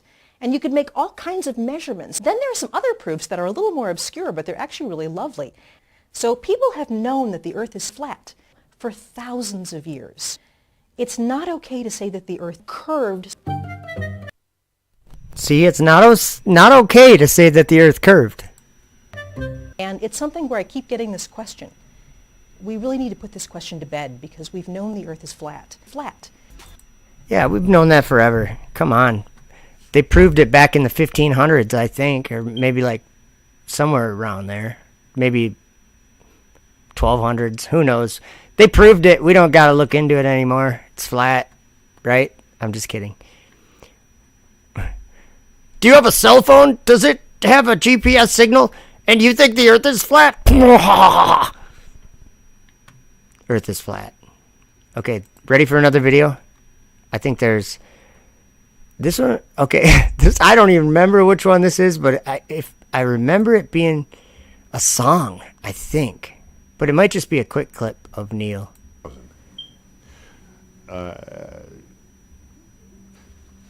How we doing? We knew more about the outer solar system in 2001, all right, than the film did, all right? You need to recognize we are so past that. You need to recognize it was just a clip. Let's see. Because it has to be. What's this one? Oops. Let's go. Okay, I got something else to do here.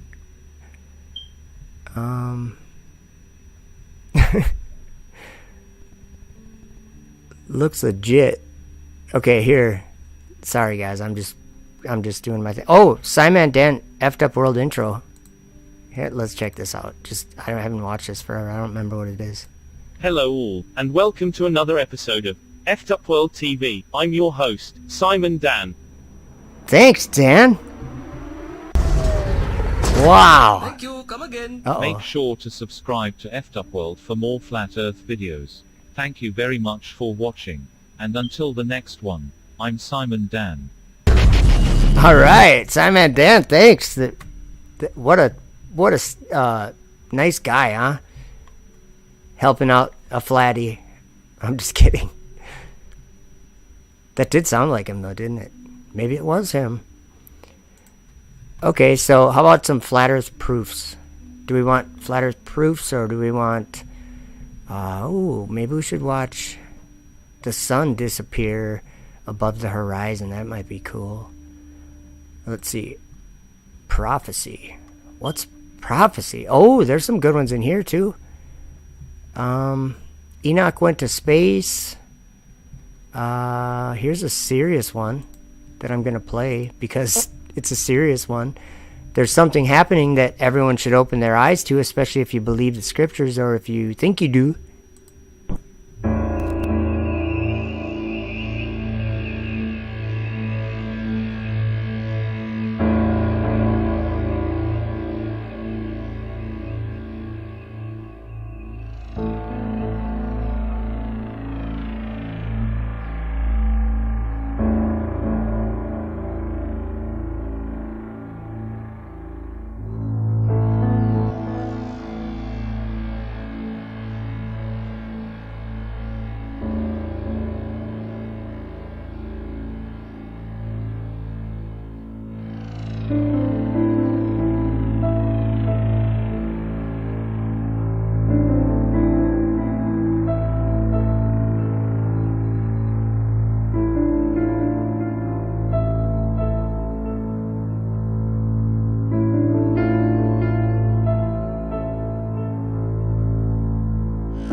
And that's true, too, because he is the truth.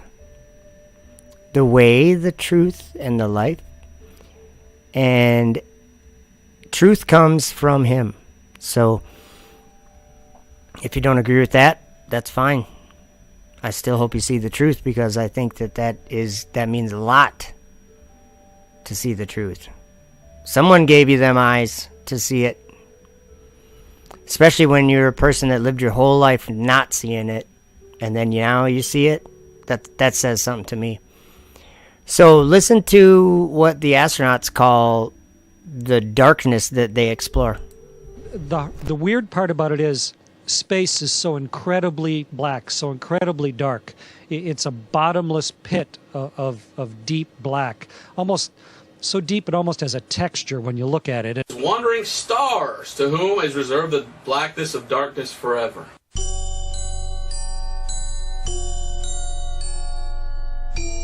Whom is reserved the blackness of darkness forever.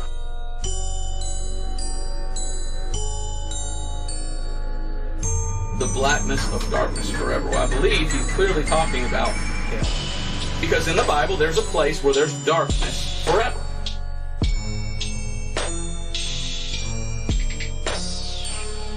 And it's called hell and the lake of fire.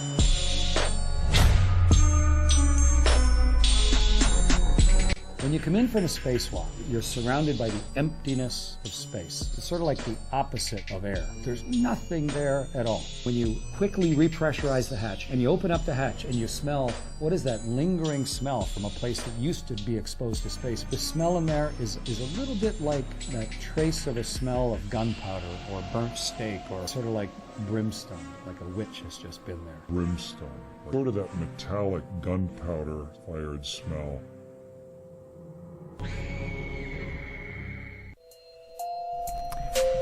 So yeah, I don't know why they think it's a great place. You know, if I find it, I'll try to find it, but I don't know if I'll be able to. But there's a little girl that they were asking the astronauts questions, and she said, "How does it feel to know you are in a piece of metal floating in a dark void?" And the astronaut's like, "That's kind of scary." I'll try to find it. But so this abyss, we don't look up to the abyss though. We look up to the stars, to the sun, moon, stars. But like at night in the darkness, we look up and we see the stars. And I would argue that the stuff that we see that men have put up there, like the space station and satellites, that kind of garbage, that is never can never be explained the way that the stars can by people like Enoch. And so this is an amazing thing that happened to Enoch, and he writes about it. And if like, I don't think that, like, you have to think about like time lapse. I'm thinking of star trails. Okay, let me show you an example of star trails. I think I have one right here. I just want to show you an example of star trails because this is time-lapse photography that I think it was in about the 1930s was the first time anybody did it. And so it's a visual thing that we can see that hundreds of years ago, they didn't have the ability to put pictures together to make a time-lapse of this motion that we see. Maybe I have it in an image here. Let me just see. I'm sure I do, but because I think this is important for us to understand. Like, this is what I'm thinking when it says the revelation of Jesus Christ. He's revealing things. Painting on purpose, that's a good question. Why would they want to go to outer darkness? Well, you just reminded me of Enoch chapter 56. So I'm going to actually, we're going to stick on the star trails thing, but I'm going to open Enoch 56 here so I don't forget, because I'm telling you, it mentions that.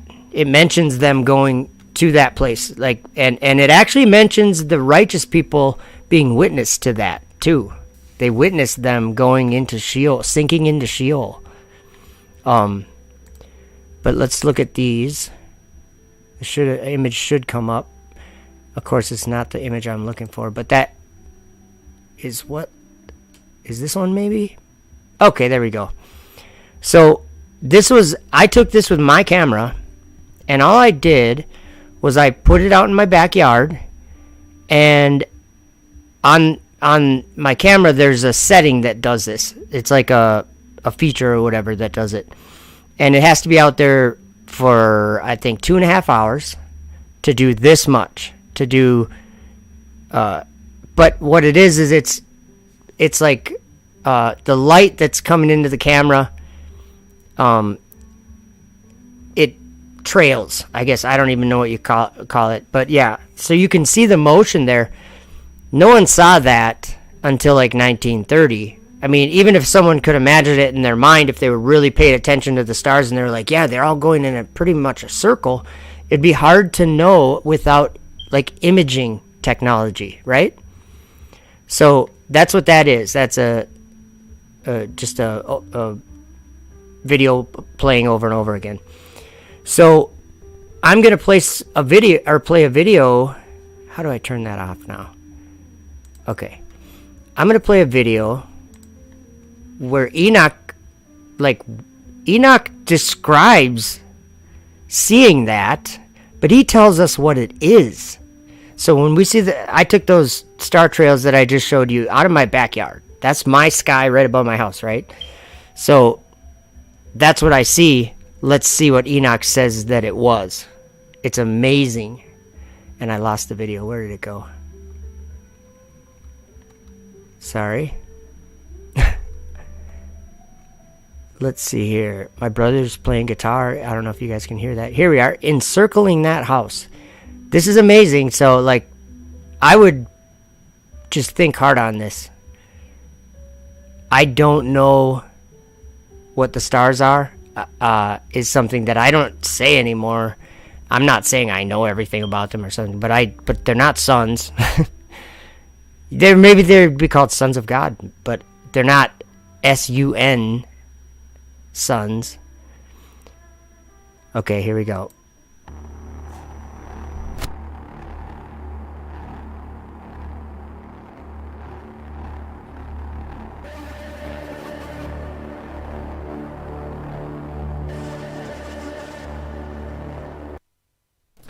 I paused it because I should have read this in the video, but I didn't. It's at the beginning. It says Isaiah.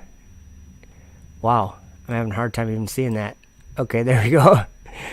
Isaiah 40, verse 26. Lift up your eyes on high, and behold, who hath created these things? That bringeth out their host by number. He calleth them all by names, by the greatness of his might.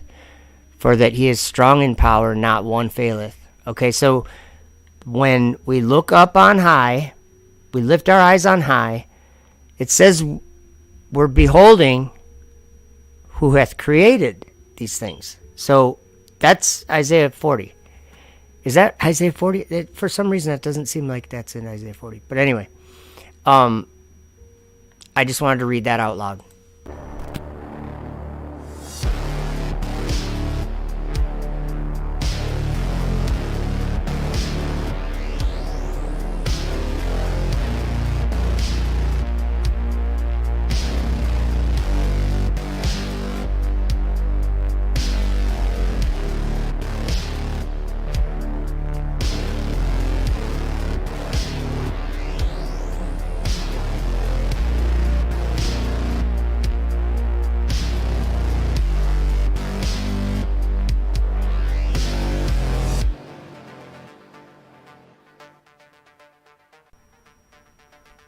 And it came to pass after this that my spirit was translated, and it ascended into the heavens.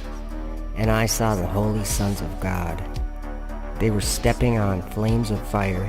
Their garments were white, and their raiment and their faces shone like snow. And I saw 2 streams of fire, and the light of that fire shone like hyacinth. And I fell on my face before the Lord of spirits. And the angel Michael, one of the archangels, seized me by my right hand, and lifted me up, and led me forth into all the secrets. And he showed me all the secrets of righteousness. And he showed me all the secrets of the ends of the heaven, and all the chambers of all the stars, and all the luminaries, whence they proceed before the face of the holy ones.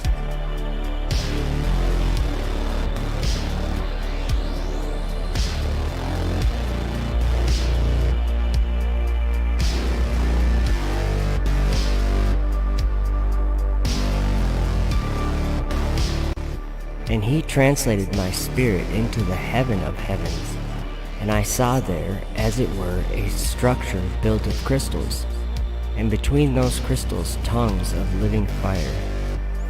And my spirit saw the girdle which girt that house of fire, and on its 4 sides were streams full of living fire, and they girt that house. And round about were seraphim, cherubim, and Ophanim. And these are they who sleep not, and guard the throne of his glory.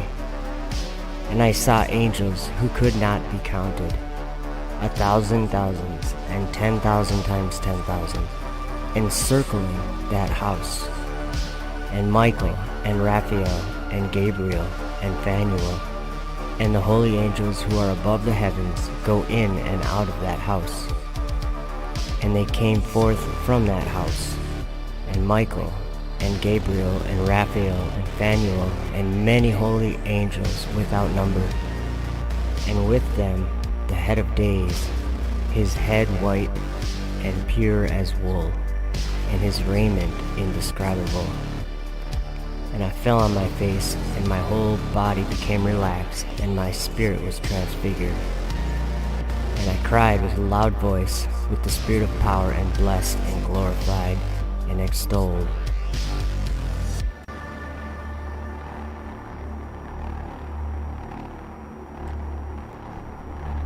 Lift up your eyes on high, and behold who hath created these things, that bringeth out their host by number. He calleth them all by names, by the greatness of his might. For that he is strong in power, not one failing. That was my bad. I went too early trying to get to... Okay, so you guys just heard that, right? I want to read you something. So when I look at the stars or the sky, and why I'm always talking about how it's moving, it's in motion, the sky is, not the earth, the sky. And it is. Like, no one should argue with that. If you take a picture and then 3 minutes later take the same picture, the stars have moved. That's just how it works on the earth. Question the answer is good to see you, and to God be the glory. And I saw Biggity B and also Elijah's Challenge Vigilant 1. Good to see you guys. And Susan Donahue, I think I said hi to you, but and Daniel Maher, good to see you. Hopefully I didn't miss anybody, but it's great that you guys are hanging out. So when we look at the sky, I just want to read something to you, or I'll bring you over to my desktop and show you. That video's not over though. There's more. So we're in Genesis here. We want to go to the book of John. I just want to show you something that's kind of wild that Jesus said to Nicodemus. We all know probably in the book of John chapter 3. I mean, not all of us. What I'm saying is that it's good to know this story here about that we can be born in a different way, that isn't the way we were born from our parents. We can be reborn, or like, I'm not trying to make a thing out of it. I'm just saying that this is something that can be experienced by, I don't know, believing this story. I think when you or maybe not believing it, you don't just blindly believe anything, but when you consider it, I'll say that when you consider it, like with actual interest or whatever. I'm terrible with my vocabulary, but you guys get what I'm trying to say. You can experience something simply by considering it, and however that works. Hey, Chris Christensen, good to see you. He sends you his spirit, and then his spirit shows you the truth. And it happens so many different ways. Some people, like, I always go to the example of the blind man that Jesus put that spittle in his eye and told him to go wash in the pool, and he did, and he could see. Very much the same as that, but that was like his physical eyes. That was like a miracle done on the earth. But this is a different kind of miracle that's been performed worldwide for like 7 or 8 years, 6 years, however long. Who knows? How long have you seen the truth? Hey, Phil 1476. You know what I'm saying? The truth is coming from so many, like, it's being shown. And actually, that's exactly what Jesus said, that the truth would be made manifest. Ye shall know the truth, and the truth will set you free. Now, keeping in mind that video we just watched about the stars, and what Enoch explained as there was this crystal house that was girt with fire, and it was like, and actually Enoch goes into more detail about that place later on in the book of Enoch. But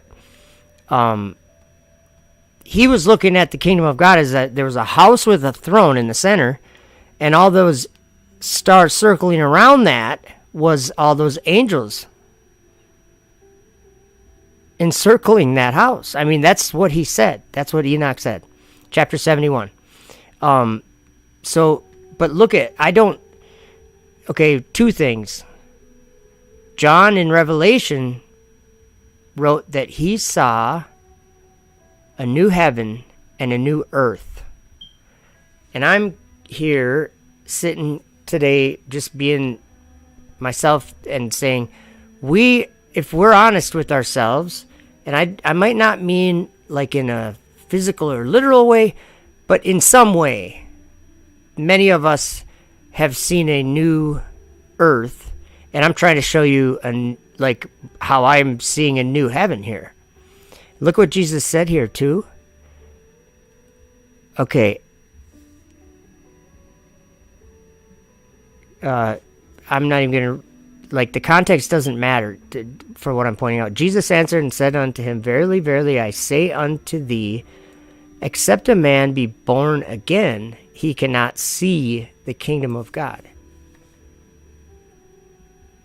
Remember Isaiah 40 said, lift your eyes on high, lift up your eyes on high, and behold who hath created these things.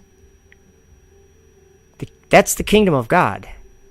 That's so all the things that are okay. So then we have wandering stars, though.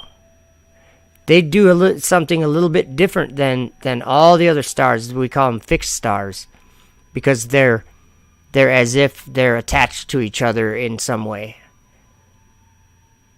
They all move at the same. They move one revolution per day, even though we can't see them, so we couldn't really say for sure that. But for the part that we can,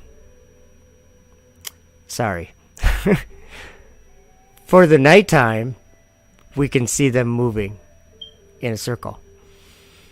And wouldn't that be interesting if the sun wasn't around? What would the stars be doing then? Well, they wouldn't be doing circles, they'd be falling to the ground, I think. For some reason, some of these things in the scriptures, you know how the stars will fall from the sky. Well, just think about what is supposed to happen. The sky's going to roll up like a scroll. So and the thing is that it's been revealed to anyone who, like, it doesn't matter if you know something is going to happen or something like that. When you read all of these what these prophets wrote down, you learn that there's something way more complex than you at that time could possibly understand. And I'm saying that about myself right now. There's so much more to this entire... What is this? Being born again? What is that? That's a question. It's explained here a little, but only enough, maybe. Like, I don't know how to explain. There's things that we don't know. There's a lot of things. But look at, I like this verse right here. If I have told you earthly things, and ye believe not, how shall you believe if I tell you of heavenly things? Like when all throughout the Bible it says that the world is still, it is established, that it be not moved. It only moves like to and fro at the end of its time or whatever.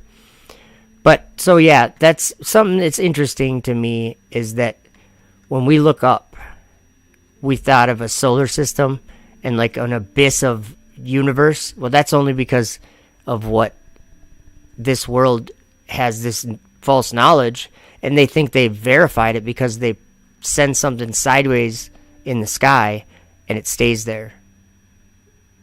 Well, the sky also turns, so I would suspect you're just going into the next realm, the one of darkness, and that is what you're doing. So it was Painting on Purpose, I think, was saying, why would they want to go into outer darkness? And then I actually wanted to read your next comment, because it actually gives me the opportunity to kind of point something out that I think maybe is important. Okay, let's see. Okay, here we go. Why would they want to go to outer darkness? That's an awesome question, because I mean, if we think about it, like what they talk about going to Mars or going to the moon to stay or whatever, low Earth orbit to do experiments. Okay, what are they doing any of that for? Because is there minerals and resources that we need that are there, or is there because there's billions of dollars, I don't remember how much, 300 or 400 billion, probably 500 billion this year, spent on aerospace. like spent on going into orbit, into those places.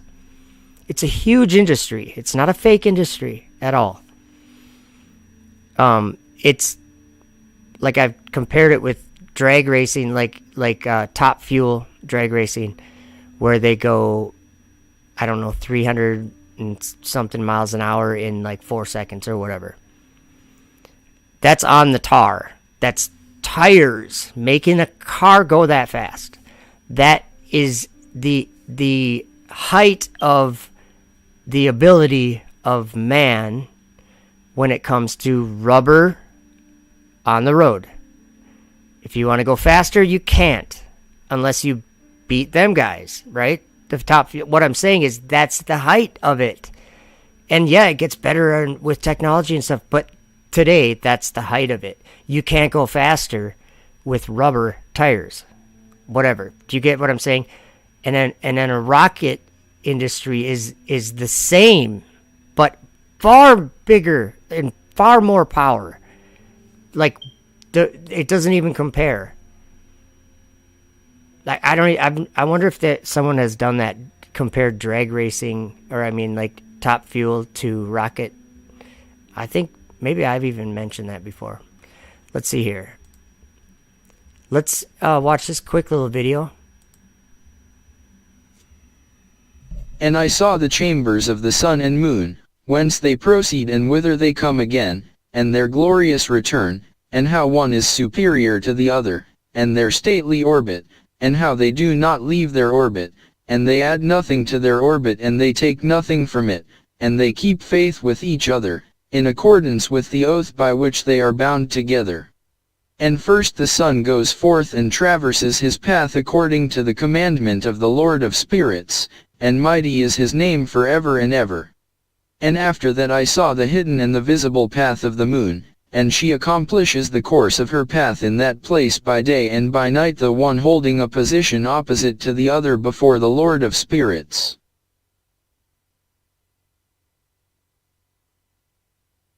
Okay, that reminded me of a couple things. Did you hear what he just said? That was in Enoch. I don't remember which chapter, sorry. Maybe 41. I might be wrong, though. But he said the sun and moon. Let's listen to it. The way he describes it there, and he says before the Lord of Spirits, sounds like they're opposite each other in the sky all the time. So you'd only have the moon at night, and you'd only have the sun during the day. You'd never have the moon during the day. It would never change. As far as, like, every night you would have the moon.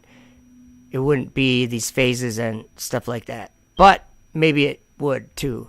But listen to what he says, because it sounds to me like the moon has changed its order. It's changed its path or whatever. And I don't know when or anything, but listen to what he says. And the visible path of the moon, and she accomplishes the course of her path in that place by day and by night, the one holding a position opposite to the other before the Lord of spirits. Holding a position opposite of another before, so it just makes me think, like, is there something to that? Because the moon is out during the day, like, I don't see a problem with that, I guess. I don't really. Today, what the moon does is the moon is slower than the sun. The sun goes around. That's how we get it, the phases. That's how we get the new moon. The sun, every, 28 or 29 days or whatever it is, it's 28 days, I think. The moon, the sun laps the moon in the sky. And there's a new moon, which is basically no moon, because you don't see it. And then you see the little sliver. So, what the moon does in our reality might seem to be a little different than what Enoch was describing. So, I don't know. They don't hold the opposite position to each other. They don't. The sun is faster, and the moon is slower. The moon's like 51 minutes or something like that slower each day. So 24 hours. Just think about if you went in 51 minute, I think it's 51, it might be off there, something like that, increments throughout 28 days, you'd end up. I'm losing my train of thought on all that right now. Actually, I have some, like, why does YouTube take videos down that there really is no reason to take down? They take a lot of videos down. This one is 8 gig. Should I play it? That's a big video. That's got to be like, what, 3 or 4 hour long video? Let's just check it out. There is much to learn.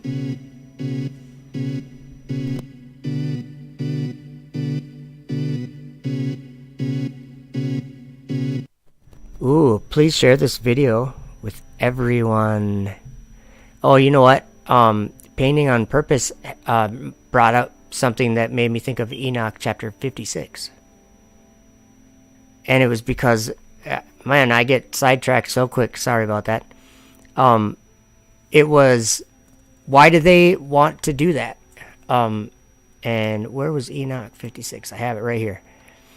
Okay, it talks about these people just falling for it, I guess. Let's look at the desktop here. So, let's see.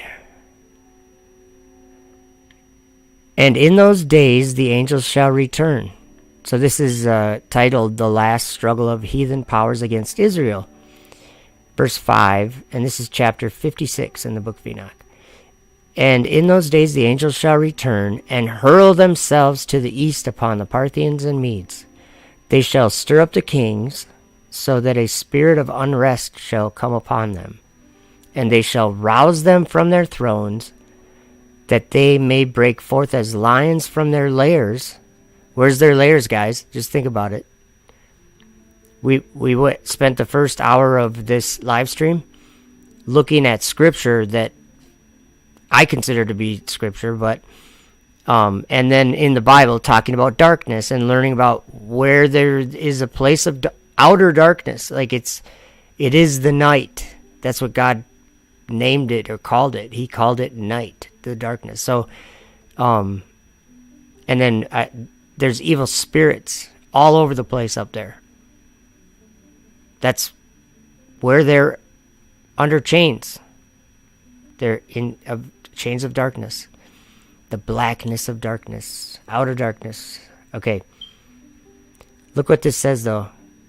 Remember we were talking about Elon Musk and going into orbit, explaining how to go into orbit, and I said he's trying to tell you how to tread New Jerusalem underfoot. Because that is up in the sky, right? Third heaven, or was it second heaven? I think it was the third heaven. But I think the second heaven, it sounded like, was where some would call it Sheol even, would be. But I think it's Abraham's bosom, and then the rest is like an abyss. It's like a drop off, and I don't know how that works, but that's where space is, or the solar system, whatever. That place where those, it's not necessarily space like 50 feet wide space like that. You don't measure. It's the sky. It's the heavenly realm. I'm not saying it's a certain depth or anything. I don't think we can comprehend what it is. I mean, I believe that it's angels. The stars are angels.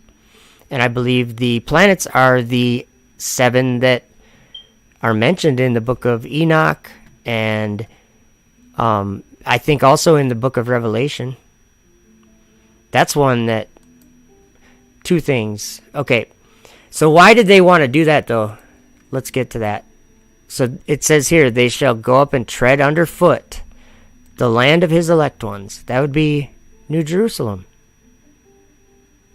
This is, Phil says, is that Enoch or Isaiah? This is Enoch chapter 56 right here. So they're going to, just like in Revelation 11, that they were going to tread it underfoot.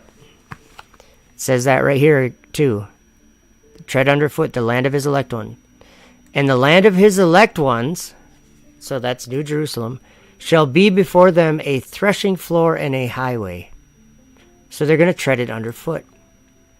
So what's Elon Musk trying to do with Starship and all this garbage? What's NASA doing? You find out they're Luciferians. That's what they are. And it's simple to say why. Lucifer said in his heart, I will ascend into heaven. That's what NASA and SpaceX and all them, that's their mission statement. They're Luciferian. They have a father of lies. So it's not, I don't think that it's that any of them want the fallen angels or any of them even believe in any of that. But, look what it says here. But the city of my righteous shall be a hindrance to their horses. Okay, let's go down to the bottom. I don't want to read. I don't even like reading this part because it's just, I see this happening today, and I know a lot of other people don't even talk about it or don't even probably, think about it this way, but heaven's real. There's a real throne up there. And when men are putting 3,500 Starlink satellites in the sky, it's the end of days. And that same man, he's making fire come down from the sky with the rocket when they land it. It says that he does those miracles to deceive the world. And it's specifically talking about making fire come down from the sky. And men would see it. Go to Florida. Go watch it. We live in those times, you guys. Oh, Phil, it should be like one of those chapters, though, because I know that the chapters and the verses, they're in some of the different versions, they're not lined up, or they're not matching at all. What is your 56? How does it start out, maybe? This one starts out, and I saw there the host of angels of punishment going. Yeah, 56. Let's see here. Okay, but look what it says in verse 8. In those days Sheol shall open its jaws. Who's the angel of the bottomless pit? Is that Apollyon? Apollo, just think of Apollo 11. They went to the moon, right? They went and they got deceived, you guys. They actually believed they went there, okay? Sheol shall open its jaws, and they shall be swallowed up therein, and their destruction shall be at an end. Sheol shall devour the sinners in the presence of the elect. So that's saying that the elect will be there when Sheol's devouring the sinners. Is that sort of like almost happening? I don't know. It's quite the thing. Where does it say sink in, they'll sink into Sheol? Let's try to type that. I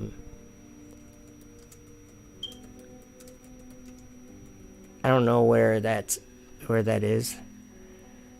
I don't think that's it. Though they dig down to Sheol. See, that makes it sound like Sheol's in the earth or under the earth or something. From there my hand will take them, and though they climb up to heaven, from there I will pull them down. Wow. Like sheep, they sink down to Sheol. Death will be their shepherd, and the upright will rule over them in the morning. So that, you know what, that brings up, there's a shepherd, and he is leading people to a city of truth, a kingdom that he has been preparing.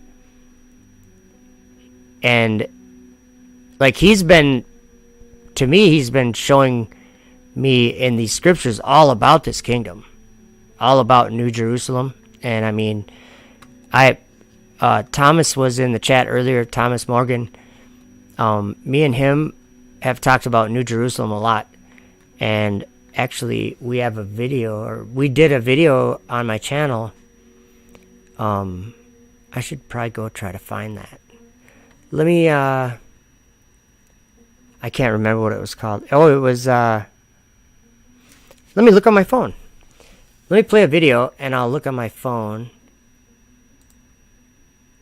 Or we'll get back to our video. Sorry. Oops, there we go.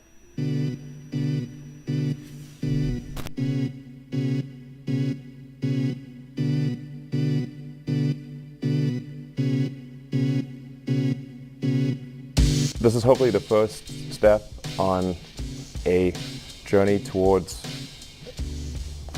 a civilization on Mars, life becoming multiplanetary. And he shall speak great words against the Most High, and shall wear out the saints of the Most High, and think to change times and laws. And they shall be given into his hand until a time and times and the dividing of time. And God said, Let there be lights in the firmament of the heaven to divide the day from the night, and let them be for signs and for seasons and for days and years. And think to change times and laws. Life can become multiplanetary. This is the goal we should strive for. And he opened his mouth in blasphemy against God, to blaspheme his name, and his tabernacle, tabernacle, tabernacle, tabernacle, and them that dwell in heaven, tabernacle in heaven. I believe that it's important for the future to be a spacefaring civilization, and out there, ultimately be out there among the stars, be out there among the stars. Though thou exalt thyself as the eagle, and though thou set thy nest among the stars, thence will I bring thee down, saith the Lord. Be out there among the stars, among the stars, be out there among the stars. And though thou set thy nest among the stars. If the future does not include being out there among the stars, based on the moon, and expanding beyond Earth, and among the stars, be out there among the stars, life becoming multiplanetary. Okay, I gotta pause it. I think I did my best to point out there that Elon Musk is on a campaign to nest among the stars. And I used the scripture guy's voice to say it. Do you get, I really want to rewind that. It's not trying to be repetitive. It's trying to show something very important. This man is on a campaign that the Bible talks about. The Bible talks about this man fooling the world. So I've got, people would think, that my channel probably doesn't like Elon Musk. No, I don't have an opinion about Elon Musk because I know who he is. And I don't even think he does. I think he is a person that lives in this world that, like I said before, he's the Luciferian. I don't think he would consider himself to be. But in the Bible, Isaiah wrote about what Lucifer intends to do. And it's to go up to the sky and to exalt his throne above the stars of God. Ascend above the heights of the clouds and be like the Most High. Okay? It all has to do with up and down. And yes, there is an up and down everywhere. Even in the fake solar system, there's an up and a down. It's not, it's ridiculous when people say that. There is really no up and down. Ridiculous.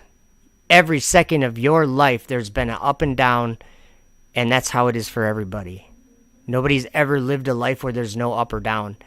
The space station has the cupola directed down. There's an up and down on the space station, even if they're in 0G. There's always an up and a down. We all know that. Let's listen to him again, talking about, he can't consider life to be anything without being out among the stars. I believe that it's important for the future to be a spacefaring civilization, and out there, ultimately be out there among the stars, be out there among the stars. Though thou exalt thyself as the eagle, and though thou set thy nest among the stars, thence will I bring thee down, saith the Lord. Be out there among the stars, among the stars, be out there among the stars. And though thou set thy nest among the stars. If the future does not include being out there among the stars, based on the moon, and expanding beyond Earth, and among the stars, be out there among the stars, life becoming multiplanetary.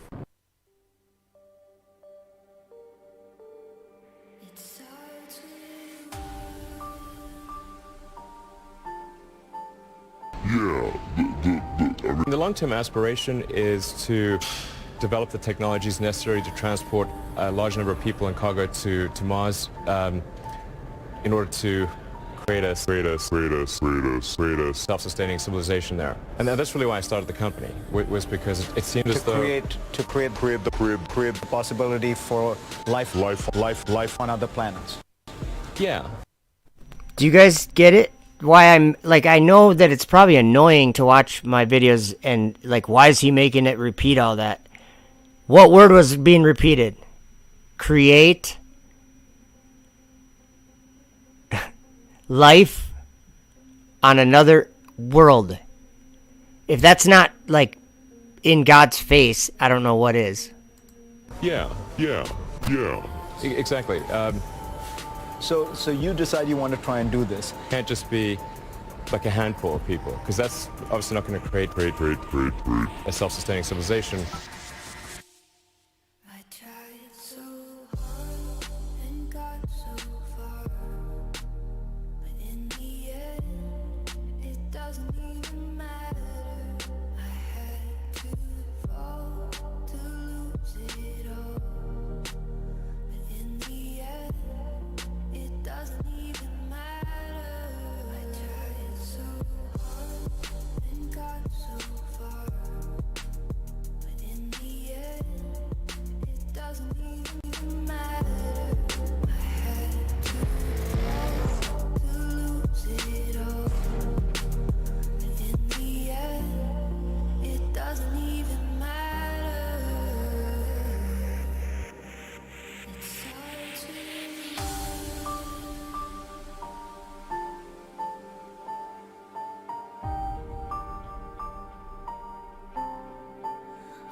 You'd made some money from the sale of PayPal.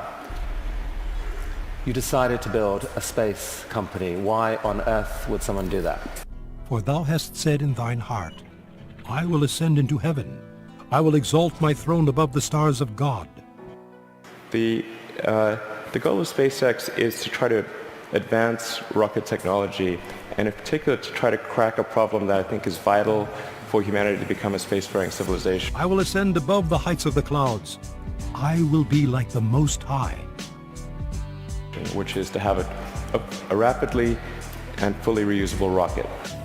And he doeth great wonders, so that he maketh fire come down from heaven on the earth in the sight of men, and deceiveth them that dwell on the earth by the means of those miracles which he had power to do in the sight of the beast. What are the things that need to happen in order for the future to be an exciting and inspiring one? And I really think there's a fundamental difference if you sort of look into the future between a humanity that is a spacefaring civilization that's out there exploring the stars on multiple planets. And I think that's really exciting, and compared with one where we are forever confined to Earth until at some eventual extinction event. Let no man deceive you by any means. For that day shall not come, except there come a falling away first, and that man of sin be revealed, the son of perdition, who opposeth and exalteth himself above all that is called God, or that is worshipped, so that he as God sitteth in the temple of God, showing himself that he is God. But the big innovation is still ahead, and you're working on it now. Tell us about this. It's important that the rocket stages be able to come back, to be able to return to the launch site and be ready to launch again within a matter of hours. Even him whose coming is after the working of Satan, with all power and signs and lying wonders, and with all deceivableness of unrighteousness in them that perish, because they received not the love of the truth, that they might be saved. Wow. Yeah. Reusable rocket. Yes. I guess paves the way for your dream to actually take, at some point, to take humanity to Mars at scale. SpaceX or some combination of companies and governments need to make progress in the direction of making life multiplanetary, of establishing a base on another planet, on Mars being the only realistic option, and then building that base up until we're a true multi-planet species. And there was given unto him a mouth speaking great things and blasphemies, and power was given unto him to continue 42 months. And he opened his mouth in blasphemy against God, to blaspheme his name, and his tabernacle, and them that dwell in heaven. In April 2016, SpaceX announced that they are planning to send a mission to Mars, potentially as soon as 2018. This mission, known as Red Dragon, would be privately funded, receive support and guidance from NASA. And there appeared another wonder in heaven. And behold, a great red dragon, having 7 heads and 10 horns, and 7 crowns upon his heads. Meet the Dragon 2, a capsule currently being developed by SpaceX as the successor to their original Dragon capsule, which has been supplying the International Space Station since 2012. And I beheld another beast coming up out of the earth, and he had 2 horns like a lamb, and he spake as a dragon. How have you done this? These projects are so... These PayPal, SolarCity, Tesla, SpaceX, they're so spectacularly different. They're such ambitious projects at scale. How on earth has one person been able to innovate in this way? What is it about you? Almost no one can do that. And his power shall be mighty, but not by his own power. And he shall destroy wonderfully, and shall prosper and practice, and shall destroy the mighty and the holy people. Elon Musk, I wish we had all day, but thank you so much for coming today. Thank you.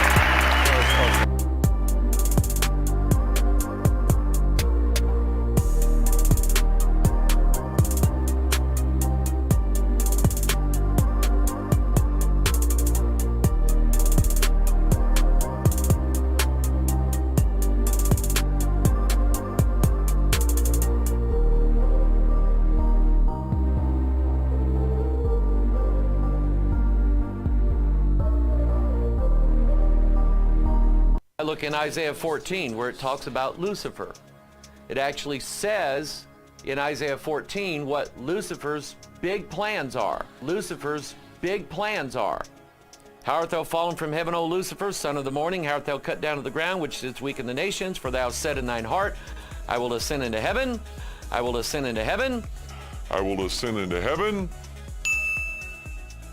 I will exalt my throne above the stars of God, above the stars of God. Above the stars of God. I will sit also upon the mount of the congregation in the sides of the north. I will ascend above the heights of the clouds. I will ascend above the heights of the clouds. I will ascend above the heights of the clouds. I will be like the Most High, yet thou shalt be brought down to hell, to the sides of the pit. Now here, I mean, this pretty much covers it. This basically gives us what Satan's plan is. I mean, it's a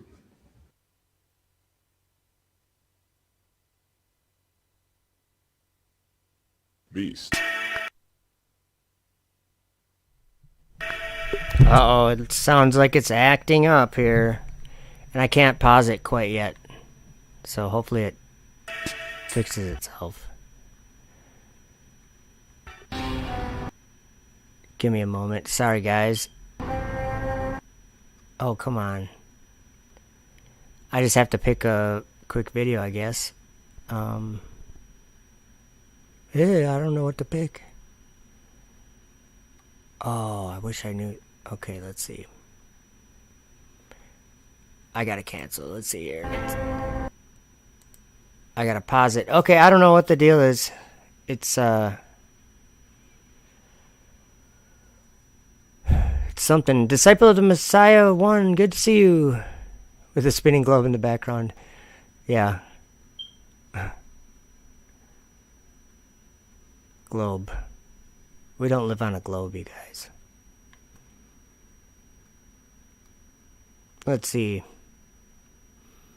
So we're at 9:40 in that video. And it's 3 hours long. We could just keep playing it. But I just wanted to... Okay.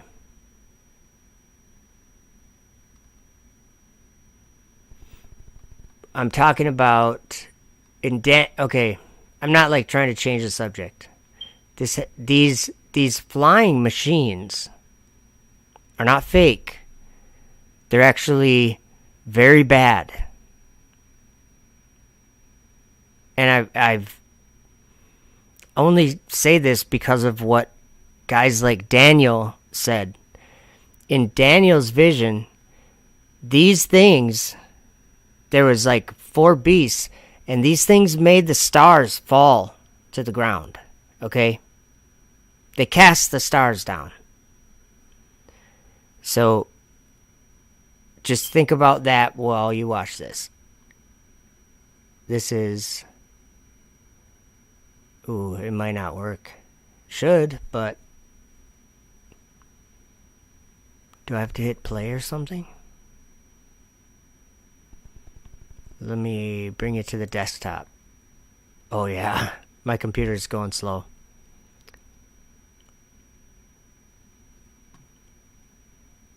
So, I might have to just end it there. I'm getting nothing from my program. So, yeah. Painting on Purpose said something about, dang, Elon Musk really, or seems really close to Antichrist. Maybe not the Antichrist, but maybe. Yeah, maybe, who knows. This one, the fire coming down from the sky, nobody else is doing that. Nobody's doing the kind of stuff like reusable rockets and building this starship that they're building. I'd show you if I could, but my program is clearly locked up. But this was a good long stream anyway. Yeah, Phil 1476, yeah. They damaged the firmament, which is where the stars are. I don't know what you were putting there, but kept or held or whatever, yeah. And that's the other thing. Enoch 57. Enoch chapter 57 is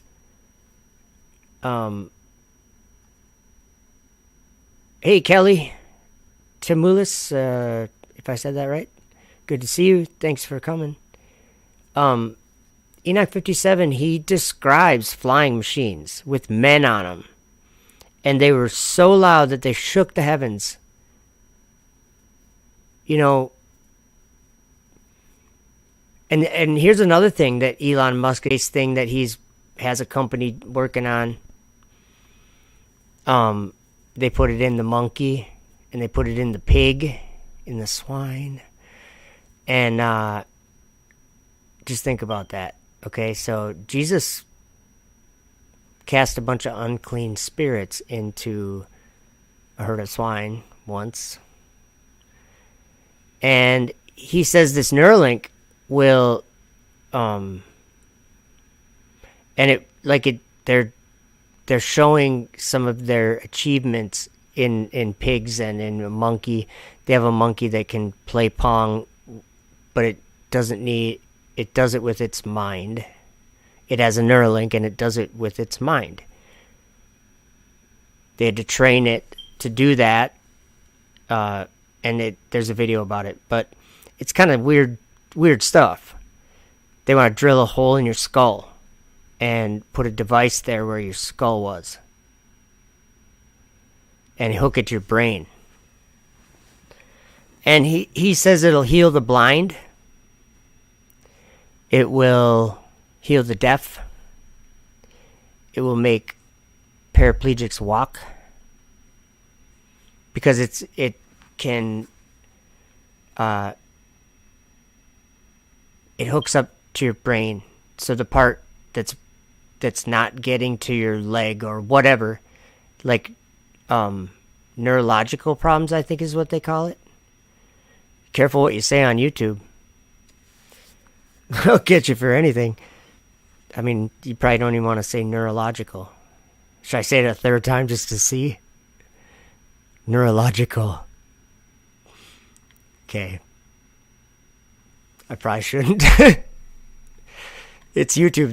They're like, you know, like Nazis or whatever. Ooh, what am I saying? I can't even say that. Wow. Coronavirus or COVID-19? All these words, it's so crazy that there's buzzwords or there's hyped words, and people get all their videos just deleted and stuff for saying some of these words. Like on a platform that's called YouTube. Yeah, that makes sense. Hey, we got a desktop. Are we caught up? I think we're caught up. Okay, so maybe I get to show you this now. Okay, this was the video. Sorry about that 5-minute wait. Thank you, computer. Okay, can you see this? In the first year of Belshazzar, king of Babylon, Daniel had a dream and visions of his head upon his bed. Then he wrote the dream and told the sum of the matters. Daniel spake and said, I saw in my vision by night, and behold, the four winds of the heavens strove upon the great sea. And four great beasts came up from the sea, diverse one from another. The first was like a lion, and had eagle's wings. I beheld till the wings thereof were plucked. And it was lifted up from the earth, and made stand upon the feet as a man, and a man's heart was given to it. I saw in my vision by night, and behold, the four winds of the heavens strove upon the great sea. And four great beasts came up from the sea, diverse one from another. The first was like a lion, and had eagle's wings.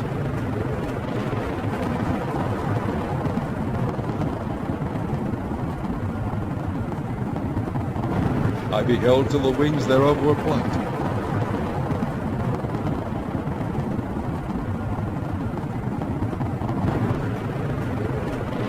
And it was lifted up from the earth,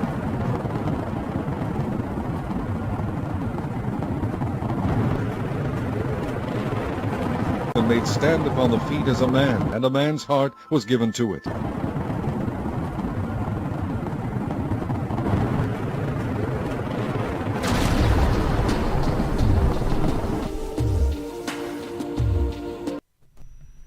Did you catch that? So, I was just going to say, so Daniel said he saw this vision, and it was of these four beasts, and they were these four kings, and they were actually, the way I look at it, they were spirits of fallen angels. But he saw these beasts, and he said the first was like a lion, and it had eagle's wings. And so that caught my attention. I was like, oh, it had wings? Well, okay, what has wings in the world we live in? What has wings? Okay, there's only so many things that have wings. Airplanes, people with cardboard wrapped on their arms like me trying to fly with cardboard. It doesn't work. Don't try it. Doesn't matter. If you think you can, you can't. But there's all kind of wings. And so I showed you that video of the shuttle that had wings, okay? And that's something that's kind of interesting that it has wings, because the place where it was going, you don't need wings. You know, excuse me. So it was only for landing, really, that it had wings. And so it was a mess. But what did the shuttle do? It said it was lifted up from the earth. That's a big thing. It was lifted up from the earth and made stand upon feet as a man, and a man's heart was given to it. Okay, so that's what Daniel said for the first beast. And keep in mind, he's seeing this. He's telling you what he's seeing. Now, I only bring this up because if you think about this, what did the shuttle do? Well, it was retired in 2011, and for many reasons, but it was retired in 2011. And Daniel said he also saw of the same first beast. He said I beheld till the wings thereof were plucked. I'm just saying, Daniel didn't even know what this thing was, obviously. He called it a beast. Okay, so, and he was telling you a visual or whatever you want to, it was his description that he was giving you. So then I kind of just think about that. The shuttle built the space station pretty much. It brought like most of the main stuff up there for the space station, and it did a lot of stuff, but what I'm saying is that what would the second one be? Well, the shuttle was retired in 2011. And then, so what was going on in 2011? Well, NASA was doing a whole lot of nothing. Except they had the space station. And they had astronauts that need to go up and down from the space station. How did they do that? They don't have a shuttle after 2011. How did they do that? Well, they did it by buying tickets from Russia. So all the NASA astronauts that flew from 2011 to the space station, from 2011 till 2020, all those rode on the Russian Soyuz. That was the only way to get there for the NASA astronauts. So just consider that. Let's go to, let me bring you over to the desktop. Let's look at Daniel 7 once. Because all I'm saying is that this stuff is not just in one little part of the Bible or one little, this is a whole story of this entire ending, or this, the end of the age or whatever. It describes so much of this. Let's see, that's not where I was going. Where was I going? I totally lost my train of thought. And it was at a bad time, wasn't it? Let's see. Oh yeah, it was Daniel. I'm sorry, guys. Oops. There's a story, and Daniel 7 is he sees a vision. He sees the kingdom come. He sees the Son of Man and the saints take the kingdom and dominion away from that mouth that speaks great things. I think we might have already saw some videos with that mouth speaking great things about creating a life on another world. Let's just look at this though. So that was the Daniel 7 verse 4 was the one that we keep in mind too. Daniel spake and said, I saw in my vision by night. Okay. So he saw. Do that with your eyes. In my vision. That's something you see with your eyes. By night. And behold. That's something you do with your eyes. Okay. He was looking at something. The four winds of the heaven strove upon the great sea. The great sea. But these are the winds of heaven. Okay. Just think about that. That's up in the sky.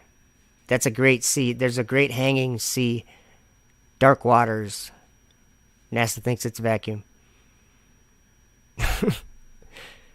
We don't understand the celestial realm. Are you kidding me? NASA doesn't understand the celestial realm. They're entertaining angels. They don't know it though. Okay. So he sees four great beasts come up from the sea. From that sea. You guys, that sea. The one above. The four winds of heaven strove upon the great sea. The four winds of heaven weren't like down by the ocean. The winds of heaven turn. They have a cycle. It's our clock. It doesn't change until Elon Musk puts a bunch of garbage up there. Or just anybody launching satellites. But the sky is a certain way. And I mean, you can go to Stellarium or any one of these programs and you can see that it's very predictable. And there's cycles and there's so much to know about it. But it's predictable. It's a clock. It gives us our time, our seasons, our days, our years. It's the only way that we know what a year is. When the stars get back to the same position. Every other day in between, they're in a different position than when they come back to match again. There's your year. That's how we know how long a year is. I mean, Welcome, Flatzoid's Perspective and Disciple of the Messiah 1. I think I already said hi to you. So the four winds of heaven. So he sees this first beast that we already kind of looked at. It was lifted up from the earth. But look at the second one. And behold, another beast, a second, like to a bear. That caught my attention because if we're talking about like the space station being built or whatever, the shuttle kind of built it for the most part. And then for the next, how many years? Almost 10 years. There was no transportation except if they bought a ticket from Russia. The second, like to a bear. Look at this. And it raised up itself on one side, and it had 3 ribs in the mouth of it, between the teeth of it. And they said thus unto it, Arise, devour much flesh. Okay, there's a lot in there, but first of all, he's telling us it raised itself up on one side. So whatever that means. One of the big things that they do with that Russian Soyuz is they take it on a train from where they build it, and then they put it on this mechanism that lifts it. Well, it basically raises itself up on one side. Like that, you can use those words because that's probably the best words for it. So, but it said 3 ribs in the mouth of it, between the teeth of it. And they said, okay, so check out the Russian Soyuz. Soyuz astronauts. Okay. Let's go to images. Just let me read it while you guys look at, okay, here's inside the Soyuz. Let's try to get a better image. I don't know. Do you guys see this? I can zoom in on it. It's clear enough. Let's see. Okay, so that's the Soyuz, okay? It's cramped in there. Like, it's really bad in there. It's really small. Here's another one. Whoa, what did I do? I did something. Okay, I lost my... There's another one. Okay, the Soyuz. 3 astronauts. 3 astronauts, okay? And so in Daniel, I'm just saying, it says 3 ribs in the mouth of it, between the teeth of it, and they said to it, Arise. Like, just think of what they're telling it to do. They're like, all right, hit the go button, 10, 9, 8, 7, 6, 5, 4, 3, 2, 1, blast off. Like, they're the pilots, guys. I don't know why it says ribs. It just seems like, okay, interesting. Russian Soyuz. So, what's the third? After this, or wait, yeah. After this I beheld, and lo, another like a leopard, which had upon the back of it 4 wings of a fowl. So it had wings too, guys. 4 wings. 4 wings of a fowl. The beast had also 4 heads. And dominion was given to it. So this is something that I think I learned. Just this Daniel 7 story is just amazing. But something I learned is, what is this talking about? Dominion was given to it? Well, what is this dominion? Because look at, it's what the Son of God takes. Okay, and there was given him dominion and glory and a kingdom that all people, nations. So this dominion, where does it say? It says it was actually taken by transgression. It's a sin. Where is it? So basically what happens is the Son of God, like at this time, there's this 4th kingdom, but dominion, that's of the host of heaven. Because look at the end. But the judgment shall sit, and they shall take away his dominion, to consume and destroy it unto the end. And the kingdom and dominion and greatness of the kingdom under the whole heaven shall be given to the people of the saints of the Most High, whose kingdom is an everlasting kingdom, and all dominions shall serve and obey him.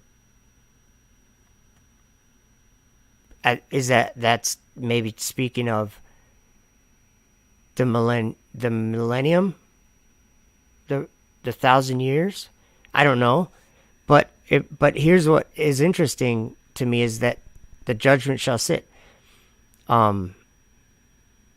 So there's just so much here.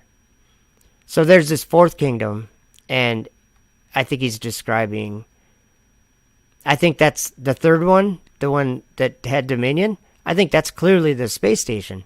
4 wings of a fowl. I don't know.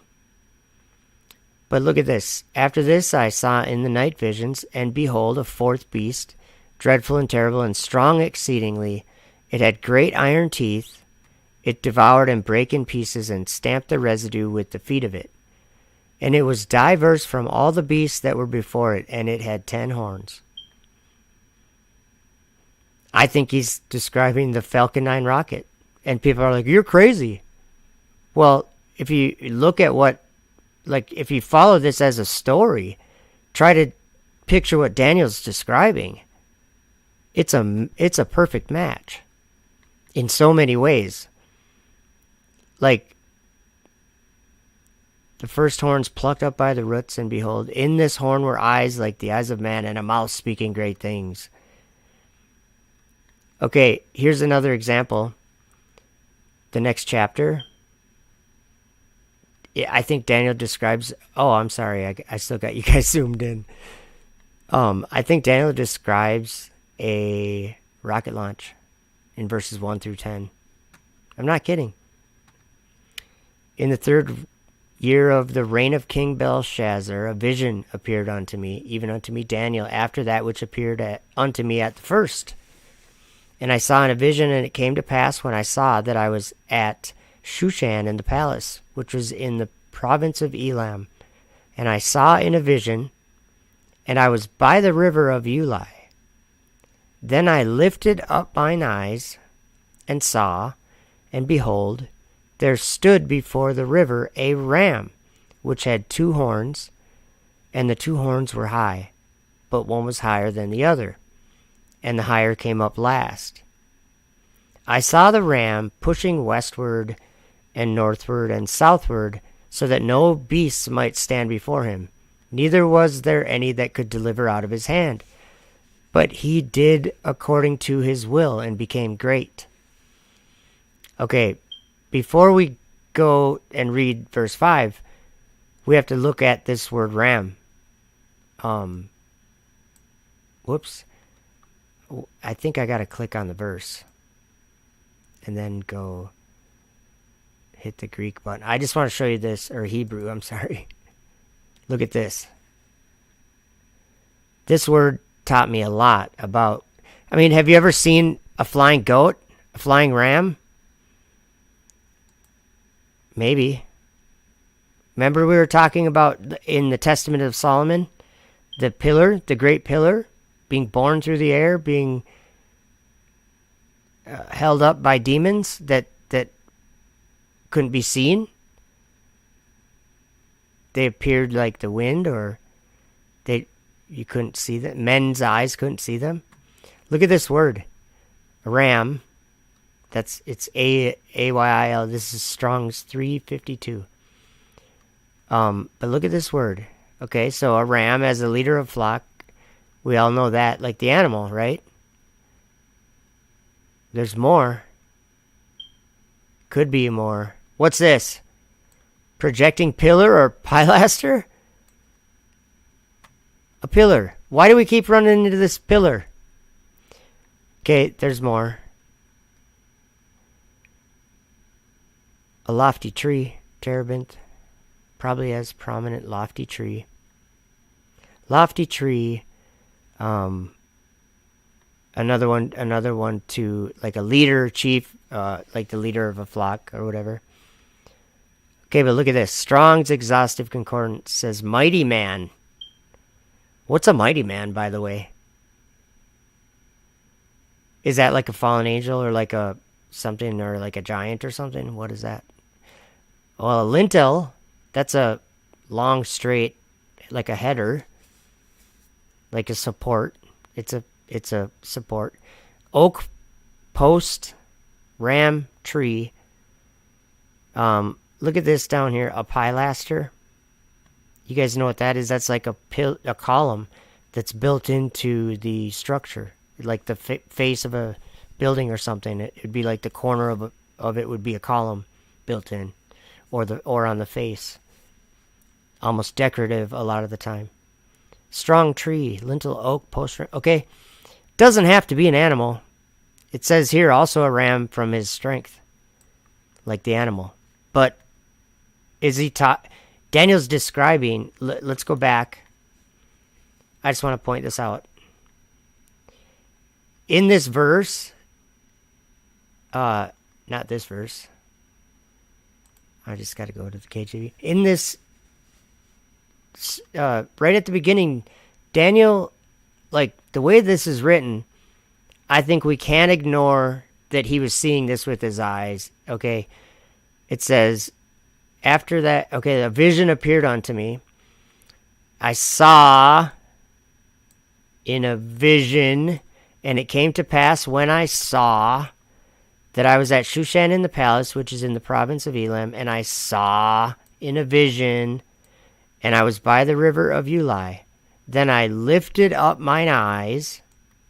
He lifted up his eyes, and saw, and behold, there stood before the river a ram which had 2 horns, and the 2 horns were high, but one was higher than the other, and the higher came up last. Okay, I'm just going to type this in and show you a picture of something that, it's 3 Falcon 9 rockets.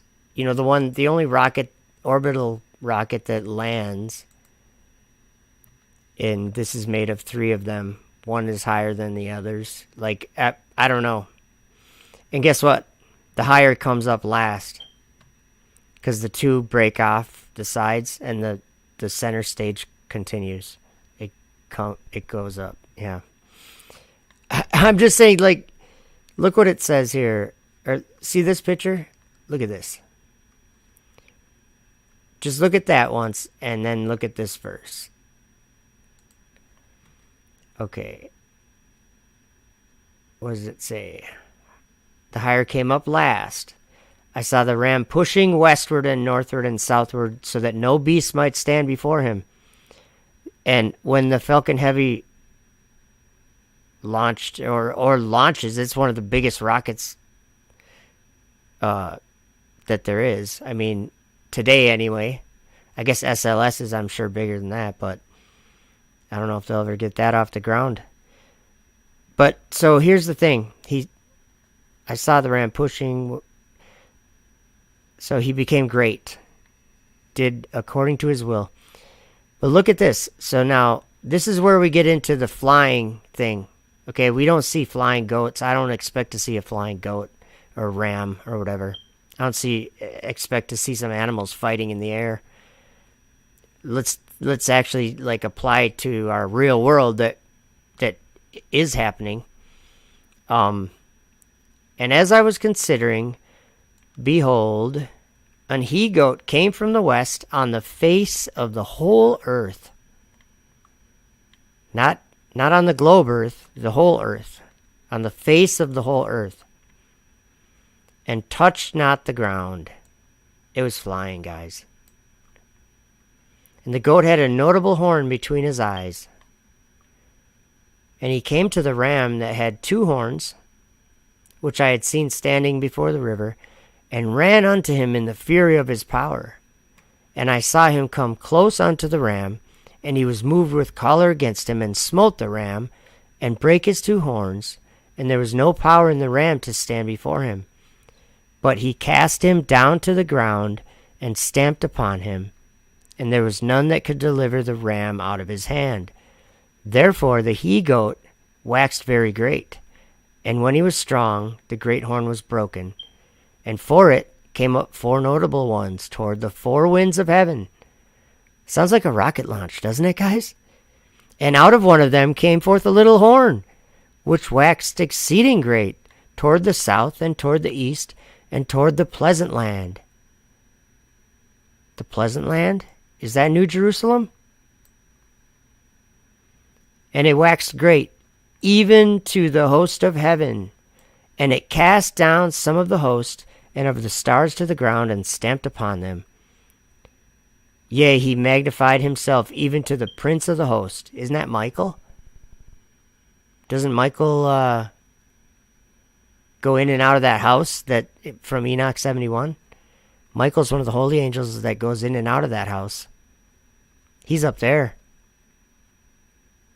He's fighting a dragon, and what's up with that? He's getting attacked by a dragon, huh? And his angels? Wow. Crazy. He cast down some of the host and the stars to the ground and stamped upon them. So anyway, there's some saints talking. And how long shall be the vision concerning the daily sacrifice?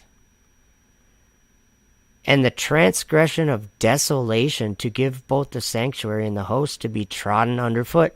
There it is again.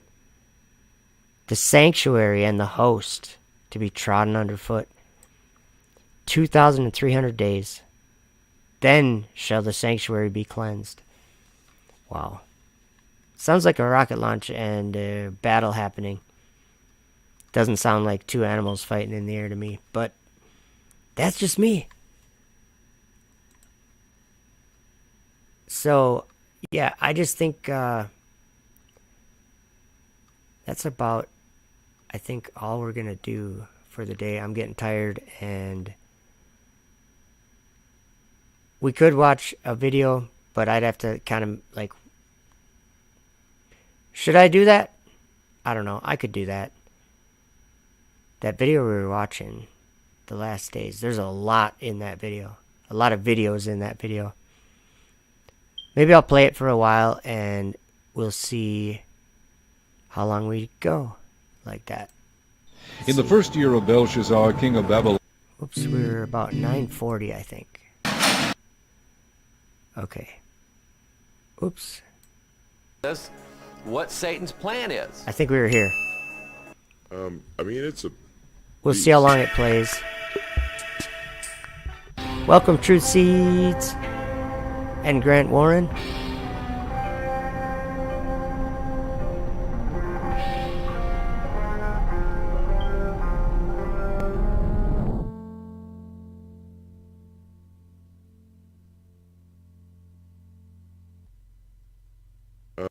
I mean, it's a beast.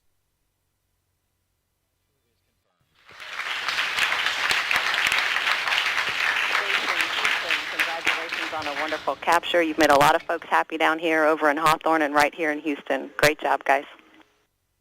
Houston Station, looks like we got us a dragon by the tail. Hey, True Seeds, I see your comments there. Let's see. Which one did I see? The Lord says, you build me a house. That's true. He says, where's the house you build for me? Where is my the place of my rest? Well, keep in mind that right before that he said, the heaven is my throne and the earth is my footstool. So the heaven is his throne. But I agree with you. You said the sanctuary is you. And that's what Paul said. I believe what Paul said is true. All the stuff Paul wrote is true. Or to me it is. And the sanctuary, Paul said, don't you know that you are the temple of God? Because we have the Holy Spirit. To God be the glory, says, I like watching Pastor Hoggard. Me too. He's just got a positive outlook. But I did use him in a video. But, nothing against him. I still like his channel.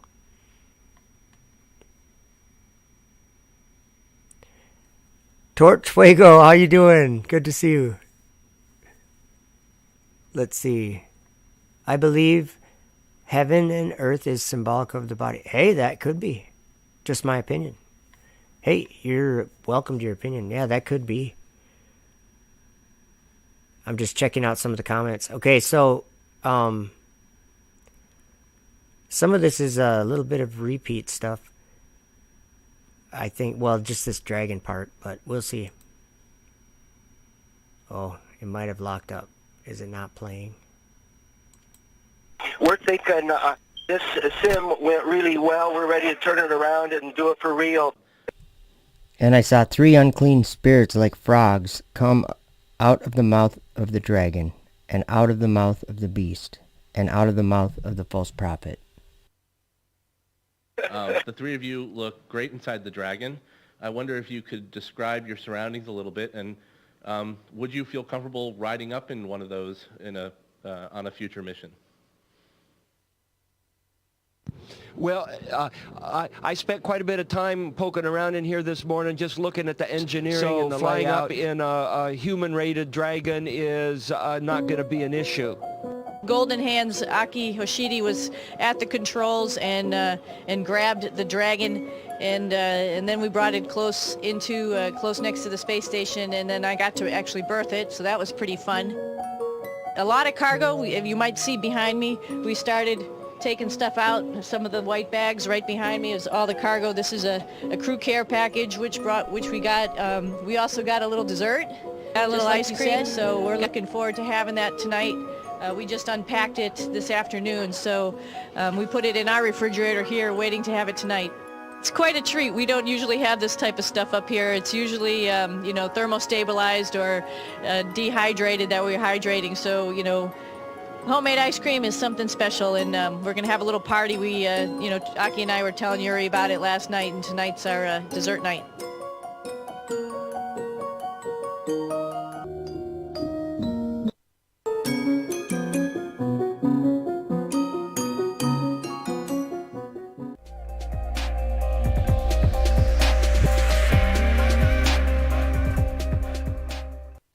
Because that when they knew God, they glorified him not as God, neither were thankful, but became vain in their imaginations, and their foolish heart was darkened.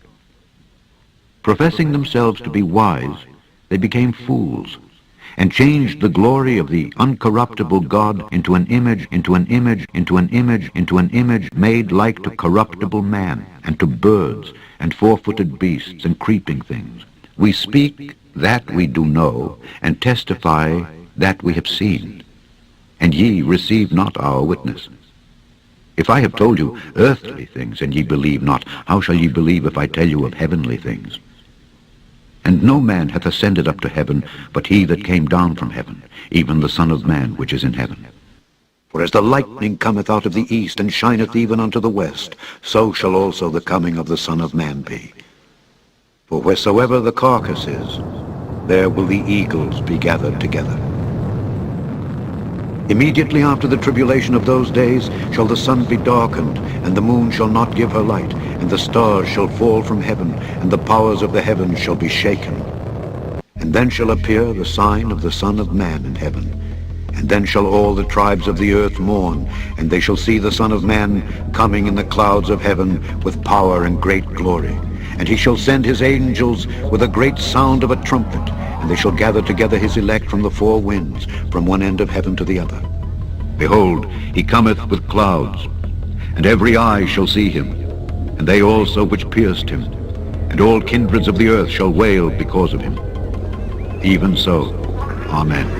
Because thou sayest, I am rich, and increased with goods, and have need of nothing, and knowest not that thou art wretched and miserable and poor and blind and naked?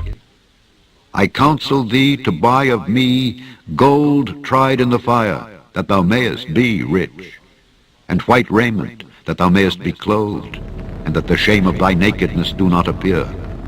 And anoint thine eyes with eye salve, that thou mayest see. As many as I love, I rebuke and chasten. Be zealous therefore and repent. Behold, I stand at the door and knock. If any man hear my voice and open the door, I will come in to him and will sup with him and he with me. If any man hear my voice and open the door, I will come in to him and will sup with him and he with me.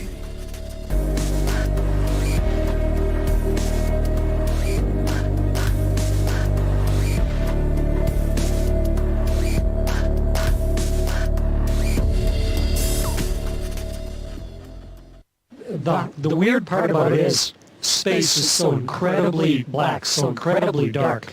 It's a bottomless pit of deep black. Almost so deep it almost has a texture when you look at it. Wandering stars who always reserve the blackness of darkness forever. And there came one of the 7 angels which had the 7 vials, and talked with me, saying unto me, Come hither, I will shew unto thee the judgment of the great whore that sitteth upon many waters, with whom the kings of the earth have committed fornication, and the inhabitants of the earth have been made drunk with the wine of her fornication. So he carried me away in the spirit into the wilderness, and I saw a woman sit upon a scarlet-colored beast, full of names of blasphemy, having 7 heads and 10 horns. And the woman was arrayed in purple and scarlet color, and decked with gold and precious stones and pearls, having a golden cup in her hand full of abominations and filthiness of her fornication. And upon her forehead was a name written, Mystery, Babylon the Great, the mother of harlots and abominations of the earth. And I saw the woman drunken with the blood of the saints, and with the blood of the martyrs of Jesus. And when I saw her, I wondered with great admiration. And the angel said unto me, Wherefore didst thou marvel? I will tell thee the mystery of the woman, and of the beast that carrieth her, which hath the 7 heads and 10 horns. The beast that thou sawest was and is not, and shall ascend out of the bottomless pit, and shall ascend out of the bottomless pit, and shall ascend out of the bottomless pit, and go into perdition. And they that dwell on the earth shall wonder, whose names were not written in the book of life from the foundation of the world, when they behold the beast that was, and is not, and yet is. And here is the mind which hath wisdom. The 7 heads are 7 mountains, on which the woman sitteth. And there are 7 kings, 5 are fallen, and 1 is. And the other is not yet come. And when he cometh, he must continue a short space. And the beast that was and is not, even he is the 8th, and is of the 7, and goeth into perdition. Even he is the 8th, and is of the 7, and goeth into perdition.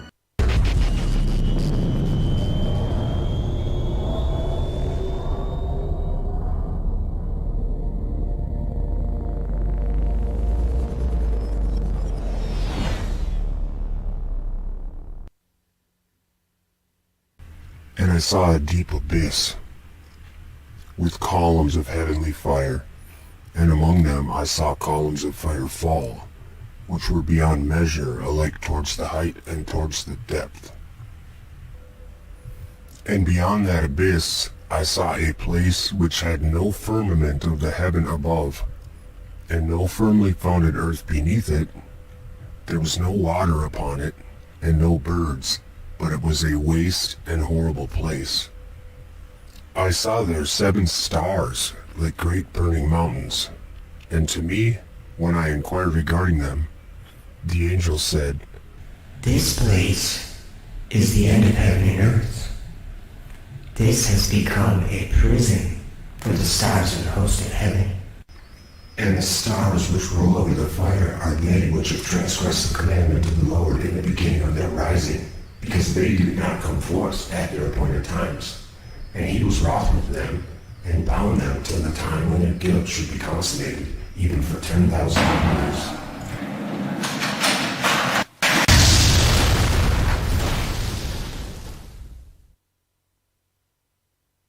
Why do the heathen rage, and the people imagine a vain thing? The kings of the earth set themselves, and the rulers take counsel together against the Lord and against his anointed, saying, Let us break their bands asunder, and cast away their cords from us. He that sitteth in the heavens shall laugh. The Lord shall have them in derision. Then shall he speak unto them in his wrath, and vex them in his sore displeasure. Yet have I set my king upon my holy hill of Zion. I will declare the decree. The Lord hath said unto me, Thou art my son, this day have I begotten thee. And when he had spoken these things, while they beheld, he was taken up, and a cloud received him out of their sight. And while they looked steadfastly toward heaven as he went up, behold, 2 men stood by them in white apparel, which also said, Ye men of Galilee, why stand ye gazing up into heaven? This same Jesus which is taken up from you into heaven shall so come in like manner as ye have seen him go into heaven. And the whole earth was of one language and of one speech. And it came to pass, as they journeyed from the east, that they found a plain in the land of Shinar, and they dwelt there. And they said one to another, Go to, let us make brick, and burn them throughly. And they had brick for stone, and slime had they for mortar. And they said, Go to, let us build us a city and a tower, whose top may reach unto heaven, and let us make us a name, lest we be scattered abroad upon the face of the whole earth. And the Lord came down to see the city and the tower which the children of men builded. And the Lord said, Behold, the people is one, and they have all one language, and this they begin to do. And now nothing will be restrained from them which they have imagined to do. Go to, let us go down, and there confound their language, that they may not understand one another's speech. So the Lord scattered them abroad from thence upon the face of all the earth, and they left off to build the city. Therefore is the name of it called Babel, because the Lord did there confound the language of all the earth. And from thence did the Lord scatter them abroad upon the face of all the earth. And with all deceivableness of unrighteousness in them that perish, because they received not the love of the truth, that they might be saved. And for this cause God shall send them strong delusion, that they should believe a lie, that they all might be damned who believed not the truth, but had pleasure in unrighteousness. Hell from beneath is moved for thee to meet thee at thy coming. It stirreth up the dead for thee, even all the chief ones of the earth. It hath raised up from their thrones all the kings of the nations. All they shall speak and say unto thee, Art thou also become weak as we? Art thou become like unto us? Thy pomp is brought down to the grave, and the noise of thy vials. The worm is spread under thee, and the worms cover thee. How art thou fallen from heaven, O Lucifer, son of the morning? How art thou cut down to the ground, which didst weaken the nations? For thou hast said in thine heart, I will ascend into heaven, I will exalt my throne above the stars of God. I will sit also upon the mount of the congregation in the sides of the north. I will ascend above the heights of the clouds. I will be like the Most High. Yet thou shalt be brought down to hell, to the sides of the pit.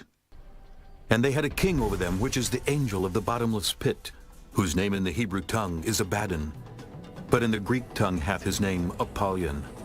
We could resume the dream of Apollo. The goal of SpaceX really was to make as much progress as possible, to advance rocket technology to the point where hopefully we can establish a colony on Mars. Dream of Apollo.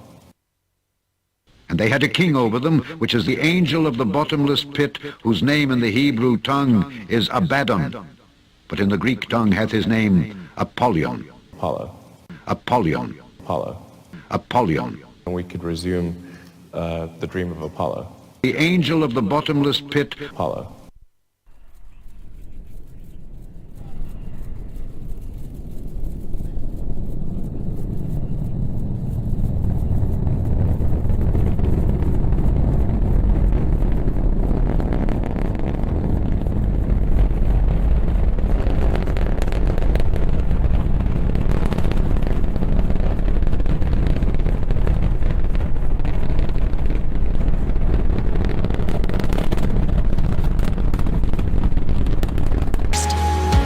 Earth's atmosphere at 25,000 miles per hour, the friction of air slows Orion considerably, while also subjecting it to temperatures of 5,000 degrees.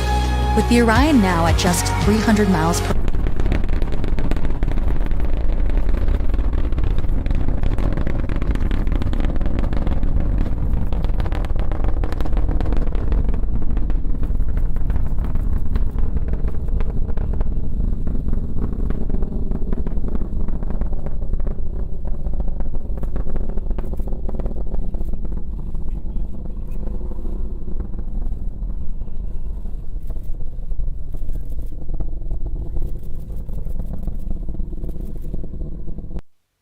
I think you asked how did I get up to the ISS and how long do I spend? And I came up here, just like all the crew members since the space shuttle retired in 2011. The first was like a lion, and had eagle's wings. I beheld till the wings thereof were plucked. Since the space shuttle retired in 2011. And it was lifted up from the earth, and made stand upon the feet as a man. And a man's heart was given to it. We all fly on the Russian Soyuz rocket and Soyuz spacecraft. And behold another beast, a second, like to a bear. And it raised up itself on one side. We all fly on the Russian Soyuz rocket and Soyuz spacecraft. Like to a bear. And it raised up itself on one side, and it had 3 ribs in the mouth of it between the teeth of it.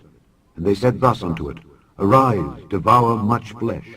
Since the end of the shuttle program, the only ride of the station has been on the Russian Soyuz. But by working with SpaceX and Boeing, there's soon going to be a new fleet of spacecraft capable of bringing humans to low Earth orbit. And of course, all of this supports the mission of the International Space Station, humanity's premier laboratory in space, where we're pushing the boundaries in science and technology every single day. After this I beheld, and lo, another like a leopard, which had upon the back of it 4 wings of a fowl. The beast had also 4 heads, and dominion was given to it. After this I saw in the night visions, and behold a 4th beast, dreadful and terrible, and strong exceedingly. And it had great iron teeth. It devoured and brake in pieces, and stamped the residue with the feet of it. And it was diverse from all the beasts that were before it.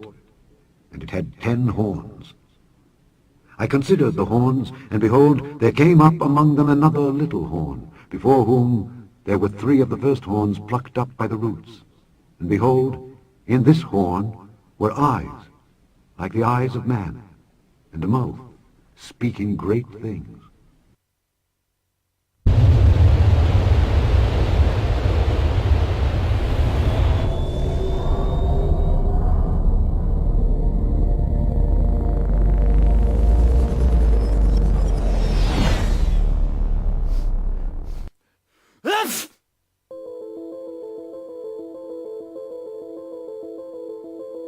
The bug for space really bit me when I came down to visit my grandpa down here in Houston. So I saw the big old...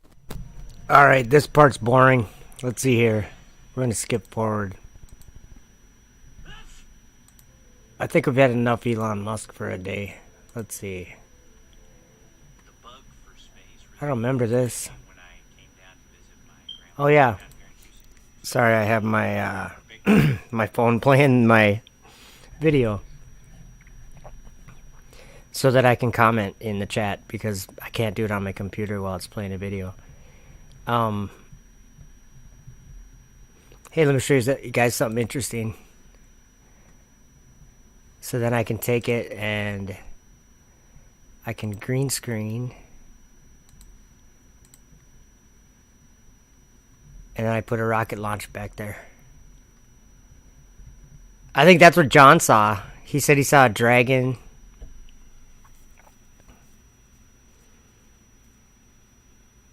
There's that woman right there.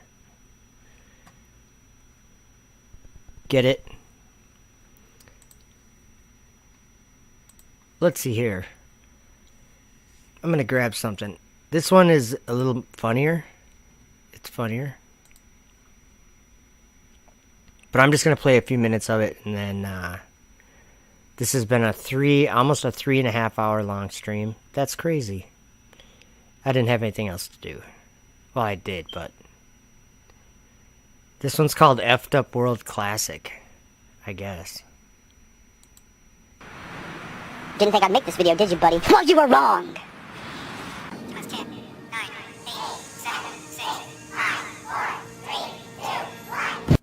I did a quick calculation. You have a leak. It's difficult.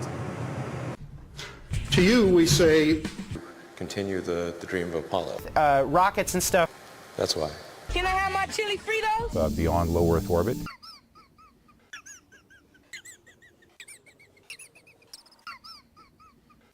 That's why. The next big launch is this new rocket, the Falcon Heavy. We're so proud of what the International Space Station stands for. We're peeking out from behind the moon. Looking at the... That's why. That's a Aeronautics and Space Administration presents Aeronautics and Space Report.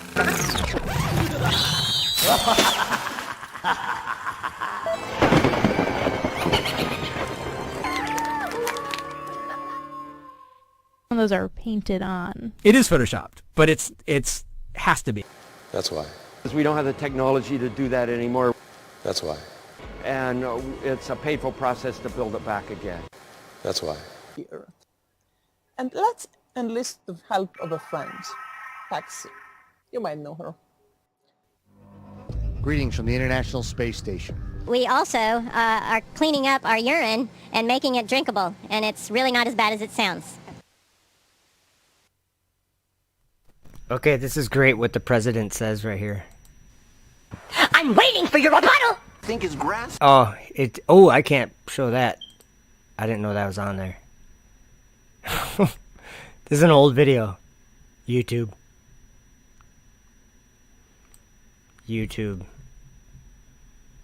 Oh boy. Okay, so Painting on Purpose said they have their rockets. Let's see. There was something. Phil 1476 says devour much flesh. Rockets devour what? Fuel, air, oxygen? Yeah, I don't know, but it says devour much flesh. Like, I'm thinking like because it's part of the it's part of the beast system. Like it's part of and you don't want to worship the beast, like, you know what I mean? So I don't know, that's just let's see. They don't have the technology to do that anymore. We used to. Let's see. There was something that I was going to comment on, but I can't remember what it was. Maybe it was in the video. In a nanosecond. It would kill everyone on Earth.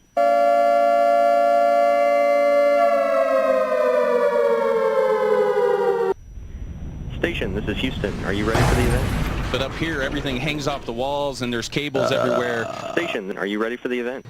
Brad Pitt, this is Mission Control Houston. Please that was call not me station for a voice burping. check. That was I me am ready burping for 10 the years event. ago. Houston, this is Station. Station, this is Brad. How do you hear me? Hey, Brad, this is Nick. Okay, Nick. let's see here. We're gonna... Dragons. The sense of smell creates the strong... Oh boy, not the smell. How art thou fallen from heaven? The Mars, that's what our chat just...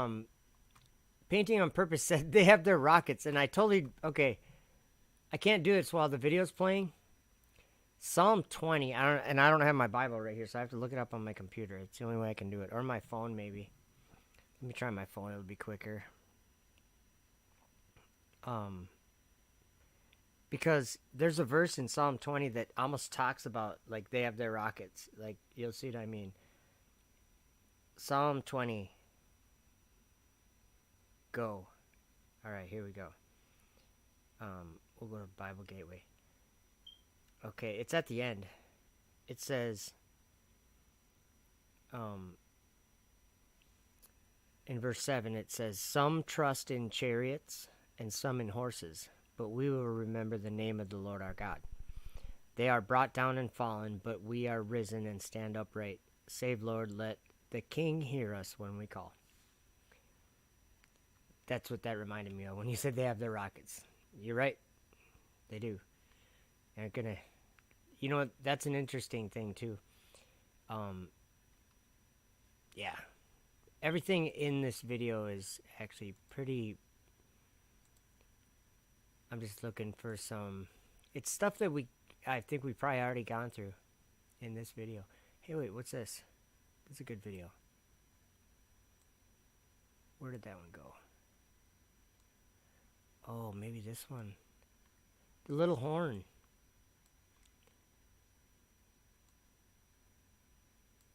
Okay, hold on. Let me try something.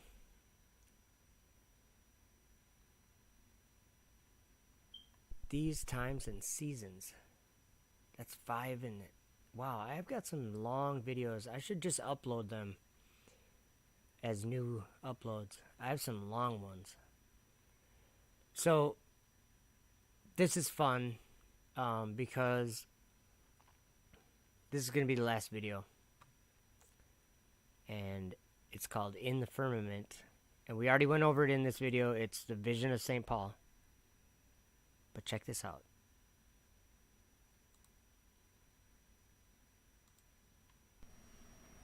And the angel answered and said unto me, Follow me, and I will show you the place of the just, where they are led when they are deceased. And after these things, taking thee into the abyss, I will show thee the souls of sinners, and what sort of place they are led into when they have deceased. And I proceeded back after the angel, and he led me into heaven. And I looked back upon the firmament, and I saw in the same place power, and there was their oblivion, which deceives, and draws down to itself the hearts of men, and the spirit of detraction, and the spirit of fornication, and the spirit of madness, and the spirit of insolence. And there were there the princes of vices. These I saw under the firmament of heaven. And again I looked back, and I saw angels without mercy, having no pity, whose countenance was full of madness, and their teeth sticking out beyond the mouth. Their eyes shone like the morning star of the east, and from the hairs of their heads sparks of fire went out, or from their mouth. And I asked the angel, saying, Sir, who are those? And the angel answered and said unto me, These are those who are destined to the souls of the impious in the hour of need, who did not believe that they had the Lord for their helper, nor hoped in him. And he took me down from the third heaven, and led me into the second heaven. And again he led me on to the firmament, and from the firmament he led me over the doors of heaven. The beginning of its foundation was on a river which waters all the earth. And I asked the angel and said, Lord, what is this river of water? And he said to me, This is Oceanus. And suddenly I went out of heaven, and I understood that it is the light of heaven which lightens all the earth. For the land there is 7 times brighter than silver. And I said, Lord, what is this place? And he said to me, This is the land of promise. Hast thou never heard what is written? Blessed are the meek, for they shall inherit the earth. The souls, therefore, of the just, when they have gone out of the body, are meanwhile dismissed to this place. And I said to the angel, Land will be manifested before the time? And the angel answered and said to me, When Christ, whom thou preachest, shall come to reign, then, by the sentence of God, the first earth will be dissolved, and this land of promise will then be revealed. And it will be like dew or cloud, and then the Lord Jesus Christ, the King eternal, will be manifested, and will come with all his saints to dwell in it. And he will reign over them 1,000 years, and they will eat of the good things which I shall now show unto thee.